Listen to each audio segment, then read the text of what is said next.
পার্কের ভেতরে আমার বেস্ট ফ্রেন্ড মিতুকে এক ছেলে চুমু খেল। আমি তা দেখে 420 ভোল্টের শক খেলাম। আমি পেছন থেকে গিয়ে মিতুর চুলের মুঠি ধরে ঠাস করে দুটো চর মেরে দিলাম। ওকে মারা দেখে ছেলেটি ভয়ে লাফ মেরে উঠে এক দৌড়ে পালিয়ে গেল। মিতু আমার সাথে মারামারি করতে শুরু করে দিল। তবে ওর চুলের মুঠি আমার হাতের মধ্যে থাকায় ওকে চর মারতে আমার একটু অসুবিধাই হলো। মিতু শুধু ওর বড় বড় আঙুল দিয়ে আমাকে খামচিয়ে গেল। মারামারি শেষ। তুই কোন সাহসে আমার গায়ে হাত তুললি? এতিমের বাচ্চা! বেস্ট ফ্রেন্ডের অধিকারে, সাহসে নয়। নিকুচি করেছে তোর বেস্ট ফ্রেন্ডের। দাঁড়া, আমি এক্ষুনি ভাইয়াকে ফোন করে সব বলছি। আমার গায়ে হাত তুলিস, তোকে আমি জেলের ভাত খাইয়ে ছাড়ব। যে এতিম তার আবার কিসের জেলের ভয়? বাইরে থাকলে তো দুমুঠো খাবারের জন্য কত কষ্ট করতে হয়, তার থেকে জেলে গেলে ভালো হবে, অন্তত খাবারটা পাওয়া যাবে। তুই আমার গায়ে হাত তুললি কেন? অপুর সাথে না মিশতে আমি তোকে এর আগে অনেকবার নিষেধ করেছিলাম, কিন্তু তুই আমার কথা শুনিস নাই। ওর সাথে পার্কে বসে তুই কিস করেছিস। আমার বয়ফ্রেন্ডের সাথে কিস করবো না তো কি করব? সেটা আমার পার্সোনাল ব্যাপার। ও তোকে নয়, তোর দেহকে ভালোবাসে, তোর বাবার টাকা পয়সাকে ভালোবাসে। অনেক মেয়ের সাথে ওর সম্পর্ক আছে। ঠাস করে আবার একটা চর মারল। ওর নামে আর একটা বাজে কথাও বলবি না। তোর মতো 10টা ছেলে ওর বাসার চাকর। এতিমের বাচ্চা, তোকে আমি মাথায় তুলে ফেলেছি, তাই আজ তোর এত বড় সাহস হয়েছে আমাকে মারার। নির্লজ্জ বেহায়া কোথাকার! যত ইচ্ছা গালি দে। আর শোন, আমি তোকে শুধু বেস্ট ফ্রেন্ড না, ভালোবাসি। এনে তোর ভালোবাসার উপহার। এই বলে ঠাস করে আবার চর মারল। আমি গালে হাত দিয়ে দাঁড়িয়ে থাকলাম। মিতু আবারও আমাকে চর মেরে চলে গেল। আমি জানি মিতু আমার উপর রাগ করে এসব বলেছে। ও কখনো ওর ভাইকে ফোন করে এসব বলবে না, কেননা এর আগে অনেকবার ওর সাথে আমার মারামারি হয়েছে। আর ওর ভাই সব জেনেও আমাকে কিছুই বলে না, কেননা ওর ভাইয়ের জীবন বাঁচাতে গিয়েই আমার আপু আজ হাসপাতালে কোমায় পড়ে আছেন। চলুন তাহলে আপনাদের সব কথা খুলে বলা যাক। মিতু যে আমাকে এতিম বলল, আসলে আমি এতিম নই। এই শহরের একজন নামকরা ধনীর ছেলে আমি, কিন্তু আজ আমার আব্বু থেকেও নেই। আমি যখন পেটে ছিলাম আর আমার আপুর 5 বছর বয়স, তখন আমার আব্বু আমার আম্মুকে তালাক দিয়ে এক ধনীর মেয়েকে বিয়ে করে নেন। এরপর একদিন আম্মু আমাকে জন্ম দিয়ে চলে যান না ফেরার দেশে। আমাকে কোলে করে নিয়ে আমার আপু মানুষের দ্বারে দ্বারে ভিক্ষা করে বেরিয়েছেন। আমার বয়স যখন 5 বছর, তখন আমার আপু মানুষের বাসায় কাজ করে এনে আমাকে খাইয়েছে। এভাবেই আপুর কাছে আমি মা বাবার আদরে বড় হতে থাকি। আমি যখন 9-এ উঠলাম, তখন আমার আপু মানুষের বাসায় কাজ করা ছেড়ে দিয়ে গার্মেন্টসে চাকরি নিল, কেননা আমার আপু ছিলেন অনেক সুন্দরী। বাসায় কাজ করতে গেলে অনেক খারাপ নজর দিত। একদিন এসএসসি পরীক্ষায় A+ পেয়ে আমি খুশিতে বাড়ি ফিরছিলাম, দেখলাম আপু বাসায় ফিরে নেই। আপুর কাছে শুধু একটা ভাঙা বাটন ফোন রয়েছে। আমি পাশের বাসায় গিয়ে একটা ফোন চেয়ে আপুকে ফোন দিতে গিয়ে এক ছেলে মানুষ ফোন ধরে বলল, হ্যালো, আপনি কে? আমার আপুকে দিন। তোমার আপু হাসপাতালে, তুমি এই হাসপাতালে চলে আসো। আমি গিয়ে দেখলাম আপু বেডে শুয়ে আছেন। ওর পুরো মাথার চুলগুলো কেটে ফেলে সাদা রঙের ব্যান্ডেজ করা। আমার আপুর কি হয়েছে? মিতুর ভাই বলল, আমাকে সন্ত্রাসের হাত থেকে বাঁচাতে গিয়ে তোমার আপু গুলি খেয়েছে। আমি মিতুর ভাইকে গিয়ে বলতে লাগলাম, আপনার জন্য আমার আপুর এমন হয়েছে। আমার আপুর কিছু হলে আমি আপনাকে ছাড়ব না। আপু ছাড়া আমার আর কেউ নেই। মিতুর ভাই এসে আমাকে বুকের সাথে জড়িয়ে ধরে বলল, কে বলেছে তোমার কেউ নেই? আমি আছি। তোমার আপুর ভালো হতে যত টাকা লাগে সব টাকা আমি দিয়ে চিকিৎসা করাবো। আমার জীবন বাঁচাতে তোমার আপু নিজের জীবন উৎসর্গ করতে দ্বিধাবোধ করেনি, আর আমি এগুলো করতে না পারলে আমাকে আল্লাহ কোনোদিনও ক্ষমা করবেন না। ডাক্তার এসে একটা রিপোর্ট দেখে জানালেন উনি কোমায় চলে গেছেন। ভালো হওয়ার সম্ভাবনা নেই বললেই চলে, মাত্র 1%। আমি আপুকে জড়িয়ে ধরে কান্না শুরু করলাম। আপু কিছুই বলছে না। দেখলাম শুধু ওর চোখের কোনা দিয়ে 2 ফোঁটা জল বেরিয়ে আসলো। সেই থেকে মিতুর ভাই আমার আপুকে দেখার জন্য একজন নার্স রেখেছেন এবং সমস্ত চিকিৎসার দায়িত্ব উনি নিয়েছেন। আমি অনেকক্ষণ পার্কে বসে থেকে বাড়ি যাওয়ার জন্য বের হয়ে রাস্তায় যেতেই কিছু পুলিশ এসে আমাকে অ্যারেস্ট করলো। সরি আবির, আমার কিছু করার নেই। ওপর থেকে অর্ডার তোমাকে অ্যারেস্ট করার। এবার আমার বোন আমাকে নয়, ডিরেক্ট থানার এসআইয়ের নিকটে নারী নির্যাতনের কমপ্লেন করেছে। আমাকে ক্ষমা করে দিও, আমি নিরুপায়। তবে তোমার জন্য আমি সাজাটা কমিয়ে দেওয়ার ব্যবস্থা করতে পারি। আমি সব বুঝতে পেরে আমার 2 হাত সামনে বাড়িয়ে দিলাম। মিতুর ভাই আমাকে হ্যান্ডকাপ না পরিয়ে বলল, তার দরকার নেই, তুমি চলো, এমনি চলো। আমি জিপে বসে ভাবছি, কতদিন মিতু আমাকে চর মেরেছে বিনা দোষে, বিনা কারণে। কই, আমি তো কারো কাছে কমপ্লেন করিনি। আর আজ ও আমার বিরুদ্ধে কমপ্লেন করে আমাকে পুলিশে ধরিয়ে দিল। আমাকে জেলের ভেতরে ঢুকিয়ে মিতুর ভাই বলল, তোমার যখন যা দরকার হয় আমাকে বলো, আমি সব ব্যবস্থা করে দিব। আর তোমার নিম্ন শ্রেণীর 1 মাস জেল খাটতেই হবে। আমি কিছু না বলে মিতুর ভাইকে বললাম, আপনি শুধু আমার আপুকে দেখে রাখবেন প্লিজ। আর আমার তো সামনে HSC পরীক্ষা। জেলের ভেতরে যদি আমার পড়াশোনার ব্যবস্থা করে দিতেন আচ্ছা সব করে দিব বলে মিতুর ভাই ওনার চেয়ারে গিয়ে বসলো। আমার জেলে থাকতে কোনো সমস্যাই হলো না। প্রতিদিন ক্যালেন্ডারের তারিখ গুনতাম কবে 1 মাস হবে। জেল থেকে বেরিয়ে আপুকে দেখব। এভাবে 1টি মাস পার হয়ে গেল। আমাকে জেল হতে মিতুর ভাই ছেড়ে দিয়ে বললেন, এই টাকাগুলো রাখো, এখানে 50,000 আছে। আমি না নিতে চাইলেও জোর করে আমাকে দিল। আর কতদিন মানুষের লাথিগুতো খেয়ে বাঁচবে, এবার জীবনে কিছু করো। অবশ্যই কিছু করব, তবে আমার পরীক্ষাটা হয়ে যাক আগে। বের হয়ে আসছি আর ভাবছি, টাকাগুলো যদিও ব্যবসা করার জন্য সামান্য, তবুও আমার মতো এতিমের কাছে এই টাকাগুলোই অনেক। এই টাকাগুলো দিয়ে আমি আমার ভাগ্যটা লিখব। আপু সুস্থ হলে ভালো একটা ঘরে ওর বিয়ে দিয়ে দেব, আর আমার বেঈমান বাবাকে সব বুঝিয়ে দেব। কিছুদিন পর আমার এইচএসসি পরীক্ষা শুরু হয়ে গেল। আমার আর মিতুর সিট পাশাপাশি পড়েছে। আমি চুপ মেরে মাথা নিচু করে বসে রইলাম। আমার ক্লাসের কয়েকজন বন্ধু এসে বলল, তুই টেস্ট পরীক্ষায় কলেজের সব থেকে ভালো রেজাল্ট করলি, এরপরই কোথায় হারিয়ে গিয়েছিলি? জানিস আমরা সহ কলেজের সব স্যারেরা তোকে কত খুঁজেছি। সব স্যারেরা ধরে আছেন তুই কলেজের মুখটা উজ্জ্বল করবি, আর তুই কিনা এতদিন পর পরীক্ষার হলে এসে হাজির হয়েছিস। কি হলো, কিছু বলছিস না যে? আমি এতদিন জেলে ছিলাম, 5 দিন হলো ছাড়া পেয়েছি। আমার কথা শুনে সবাই যেন আকাশ হতে বলল। এতদিন জেলে ছিলি মানে? এসব কি বলছিস? মজা নিচ্ছিস নাকি? না, সত্যি বলছি, আমি এতদিন জেলে ছিলাম। কিন্তু জেলে কেন, কিসের জন্য? আমার ভাগ্যের লিখন। একদিন তোদেরকে সব বলবো। স্যার খাতা হাতে রুমে প্রবেশ করলেন। যে যার জায়গায় গিয়ে বসলো। আমি যেদিকে তাকাই সবাই দেখি আমাকে কেমন চোখে যেন তাকিয়ে দেখছে। ওরা হয়তো ভাবছে জেল খেটেছে, নিশ্চয়ই বড় ধরনের অপরাধী ছেলেটি। কিন্তু কেউ তো আর জানে না আমার বেস্ট ফ্রেন্ডকে খারাপ কারো কাছ থেকে বাঁচাতে গিয়ে রাগের বশে 2টো চড় মারার ফলেই জেল খেটেছি আমি। স্যার খাতা ও প্রশ্নপত্র দিলেন। পরীক্ষার প্রশ্নপত্র না পাওয়ার আগে যতটা দুশ্চিন্তা ছিলাম, প্রশ্নপত্র পেয়ে তা দূর হয়ে গেল।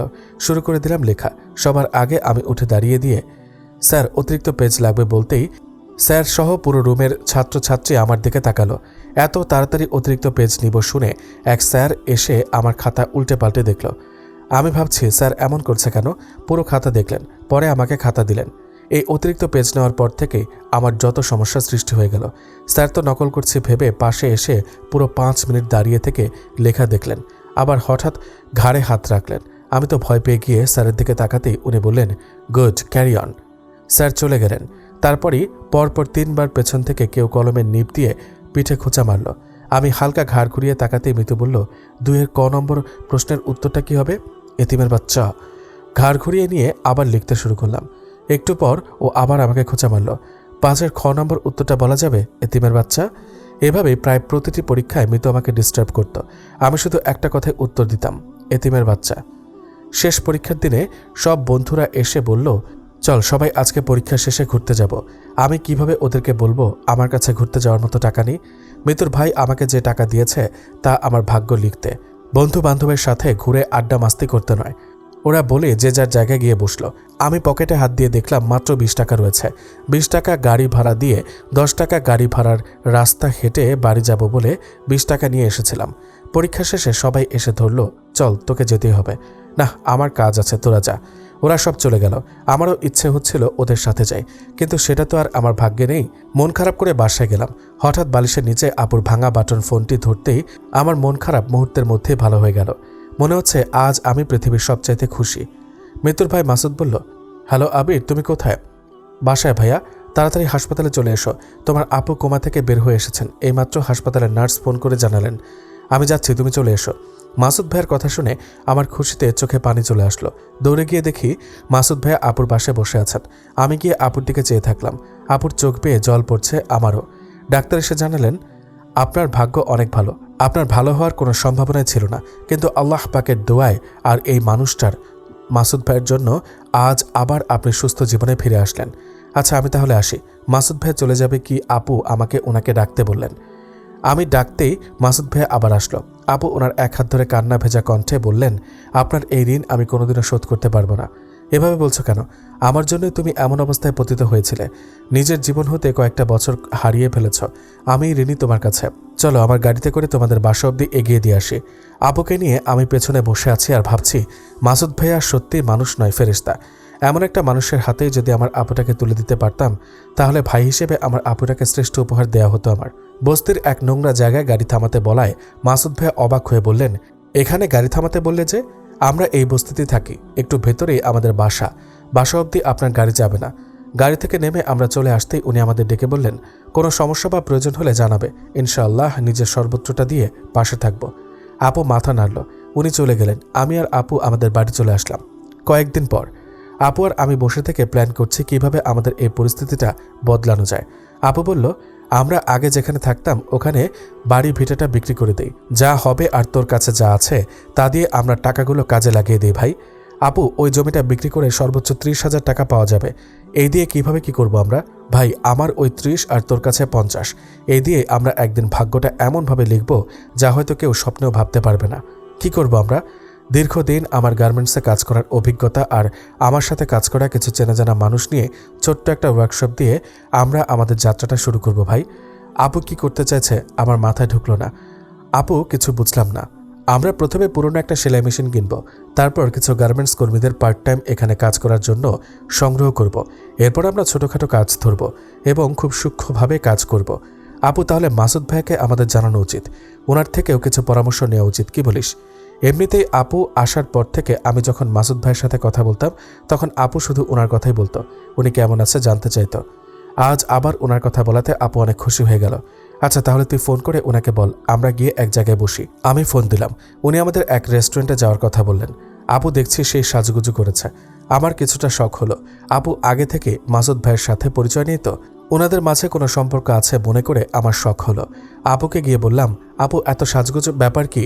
ওনার সামনে আমরা যাব, একটু তো সাজুগুজু করতেই হবে। আপু, উনি যদি তোর প্রেমে পড়ে যায়? চুপ, তুই অনেক দুষ্টু হয়ে গেছিস, চল এখন।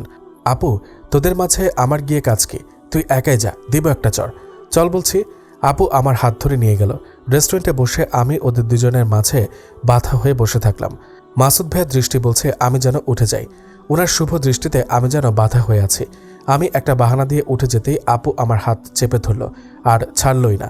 মাসুদ ভাইয়ের সাথে সব কথা শেষ। উনি আমাদের পুরনো সেলাই মেশিন কিনে কাজটা যত তাড়াতাড়ি পারি শুরু করে দিতে বলল। উনি হঠাৎ একটা কার্ড বের করে দিয়ে বললেন, মিতুর বিয়েতে তোমরা দুজন অবশ্যই আসবা কিন্তু, এই নাও কার্ড। কার্ড খুলে দেখলাম মিতুর বিয়ে অপুর সাথে। আমি পুরাই শক খেয়ে গেলাম। এমন বাজে ছেলের সাথে মাসুদ ভাইয়া মিতুর বিয়ে দিচ্ছে কেন? আপু ছিল তাই মুখ ফুটে কিছু বলতে পারলাম না। বাসায় এসে কেমন যেন আমার মনটা ছটফট করছে। মনে হচ্ছে একসময় যখন এতিম বলে কেউ আমার সাথে মিশত না তখন মিতুই আমার সাথে মিশেছে, বন্ধুত্বের হাতটি বাড়িয়ে দিয়েছে। আর আজ মিতু তার জীবনটা একটা মানুষরূপী অমানুষের হাতে তুলে দিতে বসেছে। ওর বেস্ট ফ্রেন্ড হিসেবে আমার কি কিছুই করার নেই? অবশ্যই আছে। ওর চোখ থেকে অন্ধের পটিটা তুলে ফেলতে হবে। যে করেই হোক এই বিয়েটা ভাঙতেই হবে। মাসুদ ভাইয়াকে দিলাম ফোন। উনি ফোন ধরলেন না। আমি ওনার থানায় চলে গেলাম। গিয়ে সব বলে দিলাম এবং সত্যি কিনা তার প্রমাণ দিতে অপুর সাথে সম্পর্ক করা সব মেয়েদের সাথে ওনার কথা বলিয়ে দিলাম। বাসায় চলে আসছি আর ভাবছি, তুই আমার বেস্টু আর এমন লুচ্চারে বিয়া করবি তা তো হবে না। দিছি ঠিকমতো বম লাগাইয়া, এখন কেমন ফাটে তা দেখার বিষয়। বাসায় গেলাম। একটু পর আপু বলল, তোর ফোন। কে আপু? কি জানি, একটা মেয়ে তোকে চায়, কথা বলবে, নে। ফোন ধরতে এলোপাথারি গালি শুরু করে দিল। তোকে জেলের ভাত খাইয়ে কি শিক্ষা হয়নি? আবারও আমাদের পেছনে লেগেছিস? তোর জন্য ভাইয়া অপুর সাথে আমার বিয়েটা ক্যান্সেল করেছে আর অপুকে জেলে পুরে দিবে বলছে। অপুর যদি কিছু হয়। আমি আস্তে করে ফোনটা কেটে দিলাম। অমনি আপু আমার কানের উপরে চিপটা টেনে ধরে বলল, রেস্টুরেন্টে এমন কেন করছিলি আমার মিষ্টি ভাই? আপু লাগছে তো, ছাড়ো না প্লিজ। তোর আর মাসুদ ভাইয়ের শুভ দৃষ্টিতে সমস্যা হচ্ছিল, তাই তো আমি চলে আসতে চাচ্ছিলাম। আপু আমার চিপ ছেড়ে দিয়ে কিছুক্ষণের জন্য নীরব হয়ে গেল। কি হলো আপু? ভাই, তুই যে স্বপ্ন দেখছিস সেটা তো অবাস্তব কিছু।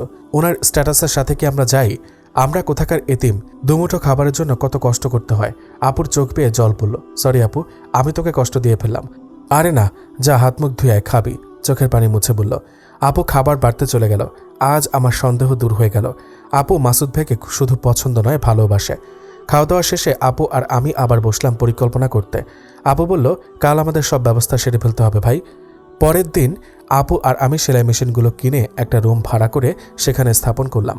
এবার আমাদের দক্ষ কর্মী খোঁজ করার পালা। আবার বের হয়ে পড়লাম কর্মী খুঁজতে। আপুর পরিচিত সবার সাথে কথা বললাম, সবাই রাজি হলো কাজ করতে। আমাদের বাসায় ফিরতে সন্ধ্যা হয়ে গেল।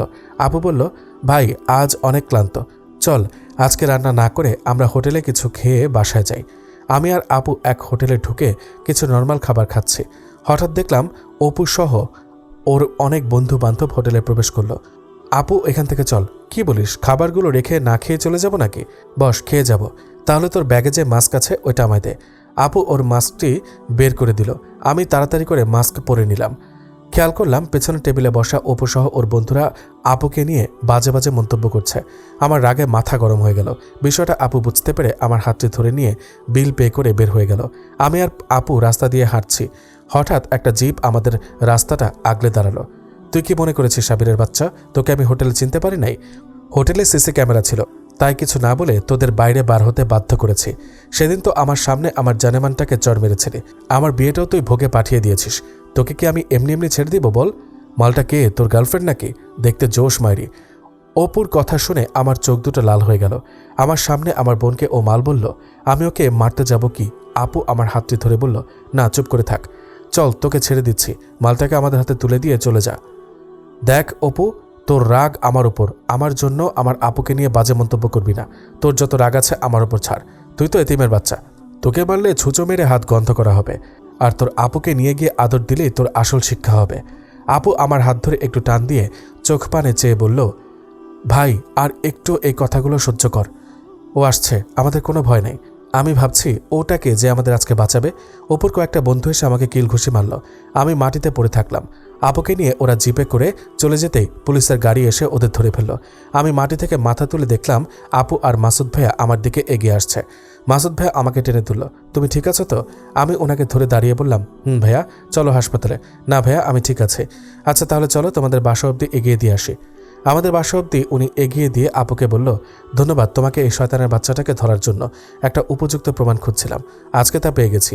জেলের ভাত খাইয়ে ছাড়বো এগুলোকে এখন আমি ভাবছি আপু মাসুদ ভাইয়াকে কখন বলল অপু আমাদের ঘেরাও করেছে, আর আপুই বা কিভাবে সাহায্য করলো? আপু আর মাসুদ ভাইয়া কথা বলতে থাকলো। আমি ভাবলাম 1 মিনিট হাঁটলেই তো বাসা, আমি এগোই, আপু আসুক। ওই দাঁড়া, আপু চলে আসলেন। বাসায় ফিরে ফ্রেশ হয়ে বসে আছে। ভাই তুই আজকে খুশি হস নাই? খুশি কেন হব আপু আমি? কেন? অপুকে তো আজকে উনি ধরে নিয়ে গেল, তাই না? তুই খুশি হওয়ার কথা বলছিস? ভাবতো মাসুদ ভাইয়া সময় মতো না আসলে কি হতো?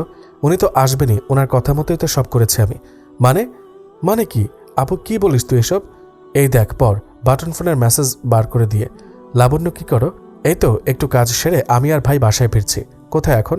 Road number 5-এ। ও ভালো, ওখানে একটা হোটেল আছে না, ওখানে গিয়ে তুমি আর তোমার ভাই বসো। কেন? এক আসামিকে ধরবো, তোমার কিছু সাহায্য লাগবে। কোনো প্রমাণ নেই, ওরা ওখানে যে হোটেলটা আছে ওখানে প্রতিদিন ড্রিঙ্কস করে। তুমি ওখানে গেলেই ওরা তোমার পিছু নেবে এবং ইফটিজিং করবে, আর এই সুযোগে আমি ওদেরকে অ্যারেস্ট করব। আর ওই ছেলেগুলোর মাঝেই এক বখাটে আছে যে আমার বোনকে ফাঁসিয়েছে। পারবে না এই হেল্পটা করতে? পারবো। আপু ছো মেরে ফোনটি নিয়ে নিল। কেমন দিলাম ভাই? তুই আমার সাথে কথা বলবি না কেন ভাই? যদি কিছু হয়ে যেত তোর, আমি কার কাছে বোনের আদরটা পেতাম? কিছু হবে না ভাই, যে মানুষটা আমাদের জন্য এতটা করেছে ওনার জন্য কি আমরা এইটুকু করতে পারি না বল? মিষ্টি ভাই আমার। আপু একটা কথা বলার ছিল, বল। তুই মাসুদ ভাইকে খালি উনি উনার এগুলো বলিস কেন? একবারও ওনার নামটি মুখে নিস না, তুই বুঝবি না, যা শুয়ে পড়। আমি শুয়ে শুয়ে ভাবছি তার মানে আপু মাসুদ ভাইয়ের সাথে মেসেজ চ্যাটিং করে।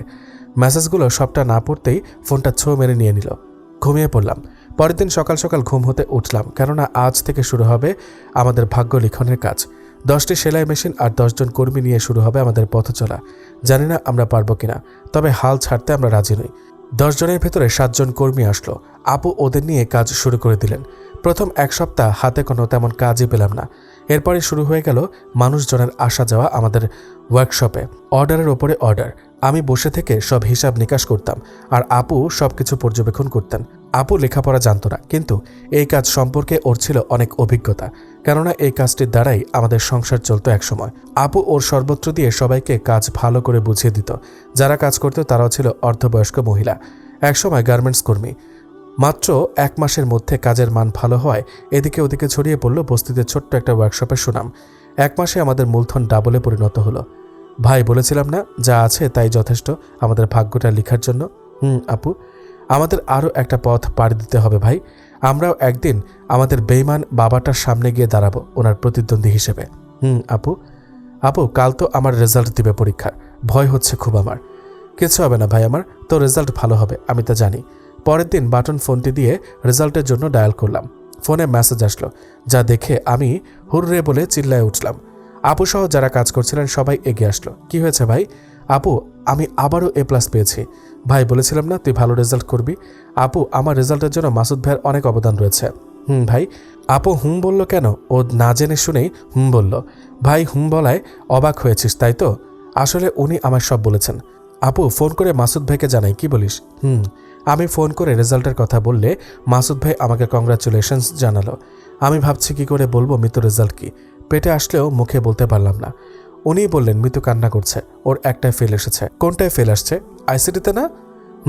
আমি কিছুক্ষণ নীরব হয়ে রইলাম, কেননা মিতু আইসিটি এমসিকিউ দিতে গিয়ে আমায় বারবার পেছন থেকে কলম দিয়ে খোঁচা মারছিল।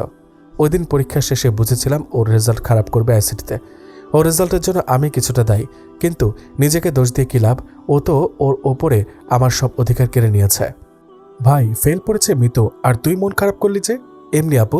ও তাহলে ভাই আজকে সবাইকে ছুটি দিয়ে চল বাসায় যাই। আচ্ছা, আপনাদের ছুটি আজকে, সবাই অনেক খুশি হয়ে গেল। আর শুনুন, কালকে একটু সকালে আসবেন, আমার ভাইয়ের পাশ করা উপলক্ষে মিষ্টি খাওয়াবো আপনাদেরকে। বাসায় এসে ফ্রেশ হয়ে বসে আছি, হঠাৎই আপু এসে হাসতে লাগলো। ভাই, ও ভাই, কি হয়েছে, এত খুশি কেন? ও না আমায় বিয়ে করতে চাইছে। মানে? ওটাকে? আরে উনি। উনি মানে? উফ, মিতুর ভাই। আপুর কথা শুনে আমিও হতবাক হয়ে গেলাম। মাসুদ ভাই আমার আপুকে বিয়ে করবে? আপু মজা করছিস না তো? না ভাই, সত্যি। আর উনি আজকে আমার সাথে বিকেলে দেখাও করবে বলেছে। ভাই তোর কি হলো, মন খারাপ করলি যে? আপু আমায় ছেড়ে চলে যাবি তুই? আমার তো কেউ নেই, আমি অনেক একা হয়ে যাব, তাই খারাপ লাগছে। আচ্ছা ভাই, তাহলে ওনাকে আমি না করে দিই? না আপু, এমন মানুষ তুই কখনো পাবি না। মাসুদ ভাই এত বড় লোক, তবুও কোনো অহংকার নেই মনে। তুই হয়তো জানিস না আপু, উনি যে এত ব্যস্ত থাকতেন, তবুও প্রতিদিন 2-3 ঘন্টা হাসপাতালে গিয়ে তোর পাশে বসে থাকতেন। উনি একদম মাটির মানুষ, ওনাকে না করা ঠিক হবে না। সত্যি আপু, আমরা লাকি। আচ্ছা চল, খাবি? খাওয়া দাওয়া সেরে ফেললাম। ভাই যা, তাড়াতাড়ি বের হয়ে নে, উনি মেসেজ দিয়ে ওই হোটেলটাও যেতে বলেছে। আমি কিছু না বলে আপুর মুখের দিকে তাকিয়ে রইলাম। ভাবছি এই যুগে এমন মেয়ে থাকে যে কিনা তার ভালোবাসার মানুষ ডেকেছে আর ভাইকে সাথে নিয়ে যাবে বলছে। আপু তুই একটা কি বল? না থাক, আর যা বের হ। হ্যাঁ, আমি তো পাগল যে তোর সাথে যাব। তুই যা, মাসুদ ভাইয়া তোকে একা ডেকেছেন। ভাই একটা কথা বলি, আমার না একা একা যেতে শরম পাচ্ছে। ও, মেসেজে সারাক্ষণ কথা বলো আর এখন শরম পাচ্ছে তাই না? তুই অনেক পেকে গিয়েছিস। দাঁড়া, ওনাকে তোর জন্য একটা দেখতে বলবো আজ। যা যা বলিস, আমি চলে আসলাম। এসে মনে মনে বলছি, দেখতে বলার কি আছে, ওনার বোনই তো আছেন। তুই বিয়ে কর, তারপর তোর ননদটাকে আমাকে দিস, তাই হবে। আপু বের হয়ে আমাকে বলে চলে গেল। আমি শুয়ে থাকলাম। সন্ধ্যার পরপর দরজায় আপু এসে ঠকঠক করলো। আমি দরজা খুলেই অবাক। আমি কাকে দেখছি? কে আপনি? কাকে চাই? কুত্তা, আমি তোর আপু। ও আপু তুই? এগুলো কি পরেছিস? আর চুলগুলো এমন স্টাইল! ওরে বাবা, পুরাই হিরোইন লাগছে। মজা করিস না তো, এগুলো নিয়ে চল ভিতরে। কি এগুলো? শপিং। এসে সব বার করে দেখেছি আপুকে মাসুদ ভাই অনেক কিছু কিনে দিয়েছে। ভাই কালকে তোকে ওনার বাসায় ডেকেছেন কেন? আর আমি তো ওনার বাসা চিনি না। আপু আমাকে ঠিকানা দিয়ে বলল, আমাকে কারণ বলে নাই। আচ্ছা আপু, তাহলে কালকে সকালে আমি মাসুদ ভাইয়ের বাসায় যাব। আচ্ছা। রাতে শুয়ে শুয়ে ভাবছি, অনেক দিন পর কাল মিতুকে দেখতে পাবো। সকালে ঘুম থেকে উঠে ওনার বাসায় চলে গেলাম। বাসায় ঢুকতেই এক কাজের মানুষ আমাকে বসতে বললেন। মাসুদ ভাইয়া কোথায় গেছে বললে বলেন উনি একটু বাইরে গিয়েছেন, একটু পরই আসবে। আমি মনে মনে শুধু মিতুকে খুঁজছি, বাড়ির এদিক ওদিক তাকিয়ে কোথাও দেখছি না। একটু পর একটা গান শুনতে পেলাম। পাশে তাকাতে দেখছি পেছন দিয়ে মিতু বাইরে কোথায় যেন যাচ্ছে। কাক যতই চিল্লাক না কেন, তার সুর কখনো কোকিলের মতো হয় না। ও আমার কথা শুনে বুঝতে পারল আমি ওরই বাড়ি এসে ওকে কিছু বলছি। আমার কাছাকাছি এসে বলল, কি বললি আবার বল, মুখ সামলে কথা বলবি। আর তুই আমার বাসায় কেন? তোকে বাসায় কে ঢুকতে দিয়েছে? এক্ষুনি বের হয়ে যাবি নাকি তোর গালে দুটো চর মেরে গরম করে দিয়ে ঘাড় ধাক্কা দিয়ে বের করে দিব। আমি নিজের ইচ্ছায় আসি নাই, ঠিক আছে? আমি মিতুর কথায় পাত্তা না দিয়ে বরং সোফায় নড়েচড়ে ভালো করে বসলাম। ওর আর সহ্য হলো না আমাকে চর মারতে যাবে কি, অমনি মাসুদ ভাই এসে হাজির হয়ে গেল। এগুলো কি হচ্ছে মিতু? বাসায় আসা মেহমানদের সাথে এমন ব্যবহার করা কে শিখিয়েছে তোমায়? যাও ক্ষমা চাও ওর কাছে। কক্ষনো না। মিতু রাগ দেখিয়ে কোথাও যাবে বলে ঠিক করেছিল, তা না যেয়ে ওর রুমে চলে গেল। আবির, ওর ব্যবহারে কিছু মনে করো না তুমি। না, কিছু মনে করি নাই। মাসুদ ভাইয়া কাজের মানুষকে কফি নিয়ে আসতে বললেন। আমি বললাম, ভাইয়া আমাকে ডেকেছেন যে? আসলে তোমার আপুর আর আমার বিষয়টা হয়তো তুমি জানো। আমি তোমার আপুকে আমার বাসার বউ করে আনতে চাই। তুমি কি বলো, রাজি আছো? ভাইয়া আপনি কি আর আমরা কি, মানুষজন কি বলবে? যে যাই বলুক, আমার তাতে কিচ্ছু যায় আসে না। তুমি কি রাজি? ভাইয়া আপনি তো জানেনই, আমি আর আপু সবে 1 মাস হলো একটা ওয়ার্কশপ খুলেছি। আপুকে বিয়ে দেওয়ার মতো সামর্থ্য তো এখন আমাদের নেই। তোমাদের কোনো খরচ করতে হবে না। তোমার আপুর সাথে আমার বিয়েটা একটা হোটেলে বুক দিয়ে হবে, আর যা খরচ সব আমার। তুমি রাজি কিনা? আমি রাজি হয়ে গেলাম। উনি বললেন, তাহলে আগামী সপ্তাহে এই দিনে সব ব্যবস্থাটি করে ফেলি, কি বলো? আপুকে বলে ডেটটা করা উচিত। তোমার আপুকে বলেছি, ও বলেছে তুমি যা বলবা তাই হবে। আচ্ছা, তাহলে ডেট ফিক্স করে ফেলুন। সব কিছু ঠিকঠাক হয়ে গেল। চলো তোমায় বাসা অবধি এগিয়ে দিয়ে আসি। আমি না করলেও উনি আমাকে গাড়িতে করে নিয়ে আসলেন। আমি গাড়ি হতে বের হলাম। একটুখানি দূরে দেখলাম আপু দাঁড়িয়ে আছেন। মাসুদ ভাইও গাড়ি হতে নেমে দাঁড়িয়ে থাকলেন। আমি আপুর কাছে আসছি আর ভাবছি আমাকে এগিয়ে দেওয়ার আসল কারণ তাহলে এটা। আপুর কাছাকাছি এসে পাশ দিয়ে চলে যেতে লাগলাম। বললাম, নে হয়েছে, এবার চলে আয়, সব ঠিক হয়ে গিয়েছে। আপু একটু লজ্জা পেয়ে গেল এবং আমার সাথে চলে আসলো। আপুর সাথে বসে আপুকে সব বললাম। রাতে শুয়ে শুয়ে ভাবছি মিতু আমার উপরে এতটা রাগ পুষে রেখেছে। মাসুদ ভাই ঠিক সময় না আসলে আজ ও হয়তো আমার গাল সত্যি চর মেরে লাল করে দিত। তবে একটা জিনিস ভেবে অবাক হচ্ছে, অপু তো জেলে, অপুর সাথে ওর বিয়ে ঠিক হয়েও তা ভেঙে গেল। ও কোথায় একটু মন খারাপ করবে তা নয়, উল্টো মনের সুখে গান গেছে। ব্যাপার কি? কয়েকদিন পর বিয়ের সব আয়োজন শেষ। কাল বিয়ে। মাসুদ ভাই বললেন, তুমি আর তোমার আপু আজকে হোটেলে চলে যাও, ওখানে আমার অনেক আত্মীয় স্বজন গিয়েছে। আমি বেশ কিছু টাকা সাথে করে নিয়ে আপুকে নিয়ে চলে গেলাম। মাসুদ ভাই জানালো, ওখানে আমার গাড়ির ড্রাইভার আছেন, ওনাকে সব বলা আছে। তুমি ওনার সাথে আজ শহরে চলে যাও, কেনাকাটা করে আসতে আসতে হয়তো সকাল হয়ে যাবে। আমি গেলাম, সবকিছু কিনে নিয়ে সকালে ফিরলাম। আপুকে সাজানো কিছু জিনিসপত্র দিতে ও যে রুমে রয়েছে ওখানে গেলাম। রুমে ঢুকতে মিতু আমাকে দেখে কিছুটা চমকিয়ে গেল। তুই এখানে কেন? যা বের হ। আর আমার ভাইয়ের বিয়েতে তোকে কে দাওয়াত দিয়েছে? তুই কেন এসেছিস? আমাকে কেউ আসতে বলেনি, আর কেউ দাওয়াতও দেয়নি। আমি এসেছি আমার বোনের বিয়েতে। আমার কথা শুনে মিতু যেন আকাশ থেকে বলল, তোর বোন মানে? তোর বোন কে? একটু সাইডে যা, ওই যে ওইটা আমার বোন। লাবণ্যকে দেখিয়ে বললাম। মানে তুই তুই না এতিম, এগুলো কি বলিস? মিতু, এদিকে এসো, ও ঠিকই বলেছে, আমি ওর বোন। আর তোমার ভাই কি তোমায় বলেনি আমি ওর বোন? না, গত এক সপ্তাহ ভাইয়ার সাথে রাগ করে কথা বলিনি আমি সব দিয়ে বাইরে চলে আসলাম। কাজী সাহেব এসে বিয়ে পড়াতে লাগলেন। মৃত অমুকের একমাত্র মেয়ের সাথে নাম বলতেই এক ভদ্রলোক বললেন, কাজী সাহেব দাঁড়ান, তোমার নাম লাবণ্য? আপু মাথা নাড়লেন। তোমার নাম কি? আমি আমার মায়ের নাম বলতে উনি কিছুটা চমকে উঠে বললেন, তাহলে পাত্রীর বাবার নামের আগে কাজী সাহেব কেন মৃত নামটি বললেন? আমি ভাবলাম লোকটি কি আমার আব্বু বেঁচে আছে জানে নাকি, আর আমার আম্মুর নামটাও বা কেন জানতে চাইল।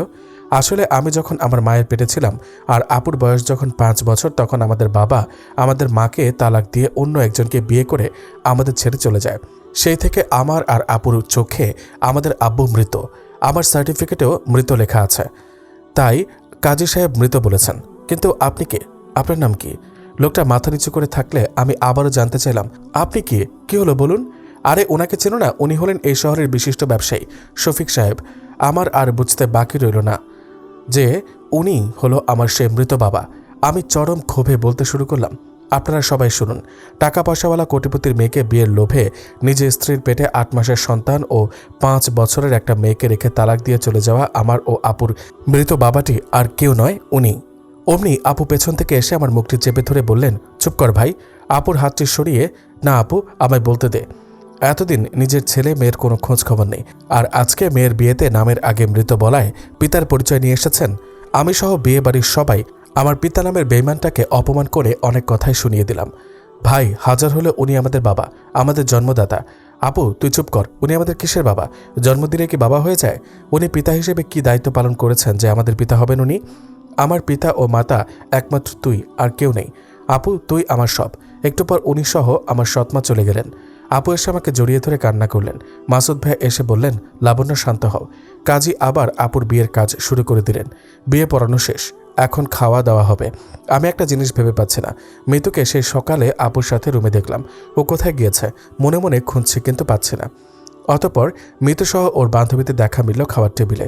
আমি খেয়াল করে দেখলাম মিতুর সাথে যারা বসে আছে একটাও আমার চেনা পরিচিত কেউ নয়। আমি অপর দিকের এক টেবিলে খাবার দিচ্ছি। হঠাৎ মিতু এক বান্ধবী আমায় ডেকে বলল, তুমি আবির না? আরে চিনতে পারো না আমাকে? একদিন না তুমি আমি মিতু একসাথে আমাদের কলেজে গিয়ে আড্ডা দিয়ে আসলাম। আসলে আমার তো মনে পড়ছে না। ও আচ্ছা, আমি আবার একটু এদিকে আসলাম। কিরে মিতু, আবিরের সাথে কথাই বললি না যে? ওনা তোর বেস্ট ফ্রেন্ড, ঝগড়া করেছিস নাকি? মিতু কিছু না বলে খেতে থাকলো। মিতু, একটা কথা বলবো তোকে। দেখ, আবির আগে কত খ্যাত ছিল, এখন অনেক স্মার্ট হয়েছে, তাই না? কেন, তোকে পছন্দ হয়েছে আবিরকে? ডাক দিয়ে বলবো যে তুই প্রেম করবি ওর সাথে? আরে না, এগুলো কি বলিস? তাহলে চুপ করে খা। খাওয়া দাওয়া শেষ। আপুকে এখন মাসুদ ভাইয়ার বাসায় নিয়ে যাওয়ার পালা। আমি শুধু ভাবছি আমি এখন বাসায় গিয়ে কি করব, কার সাথে গল্প করব, একা একা কিভাবে থাকব, আমায় কে রান্না করে খাওয়াবে, কিছু না হতেই কে এসে ভাই ভাই করে ডাকবে।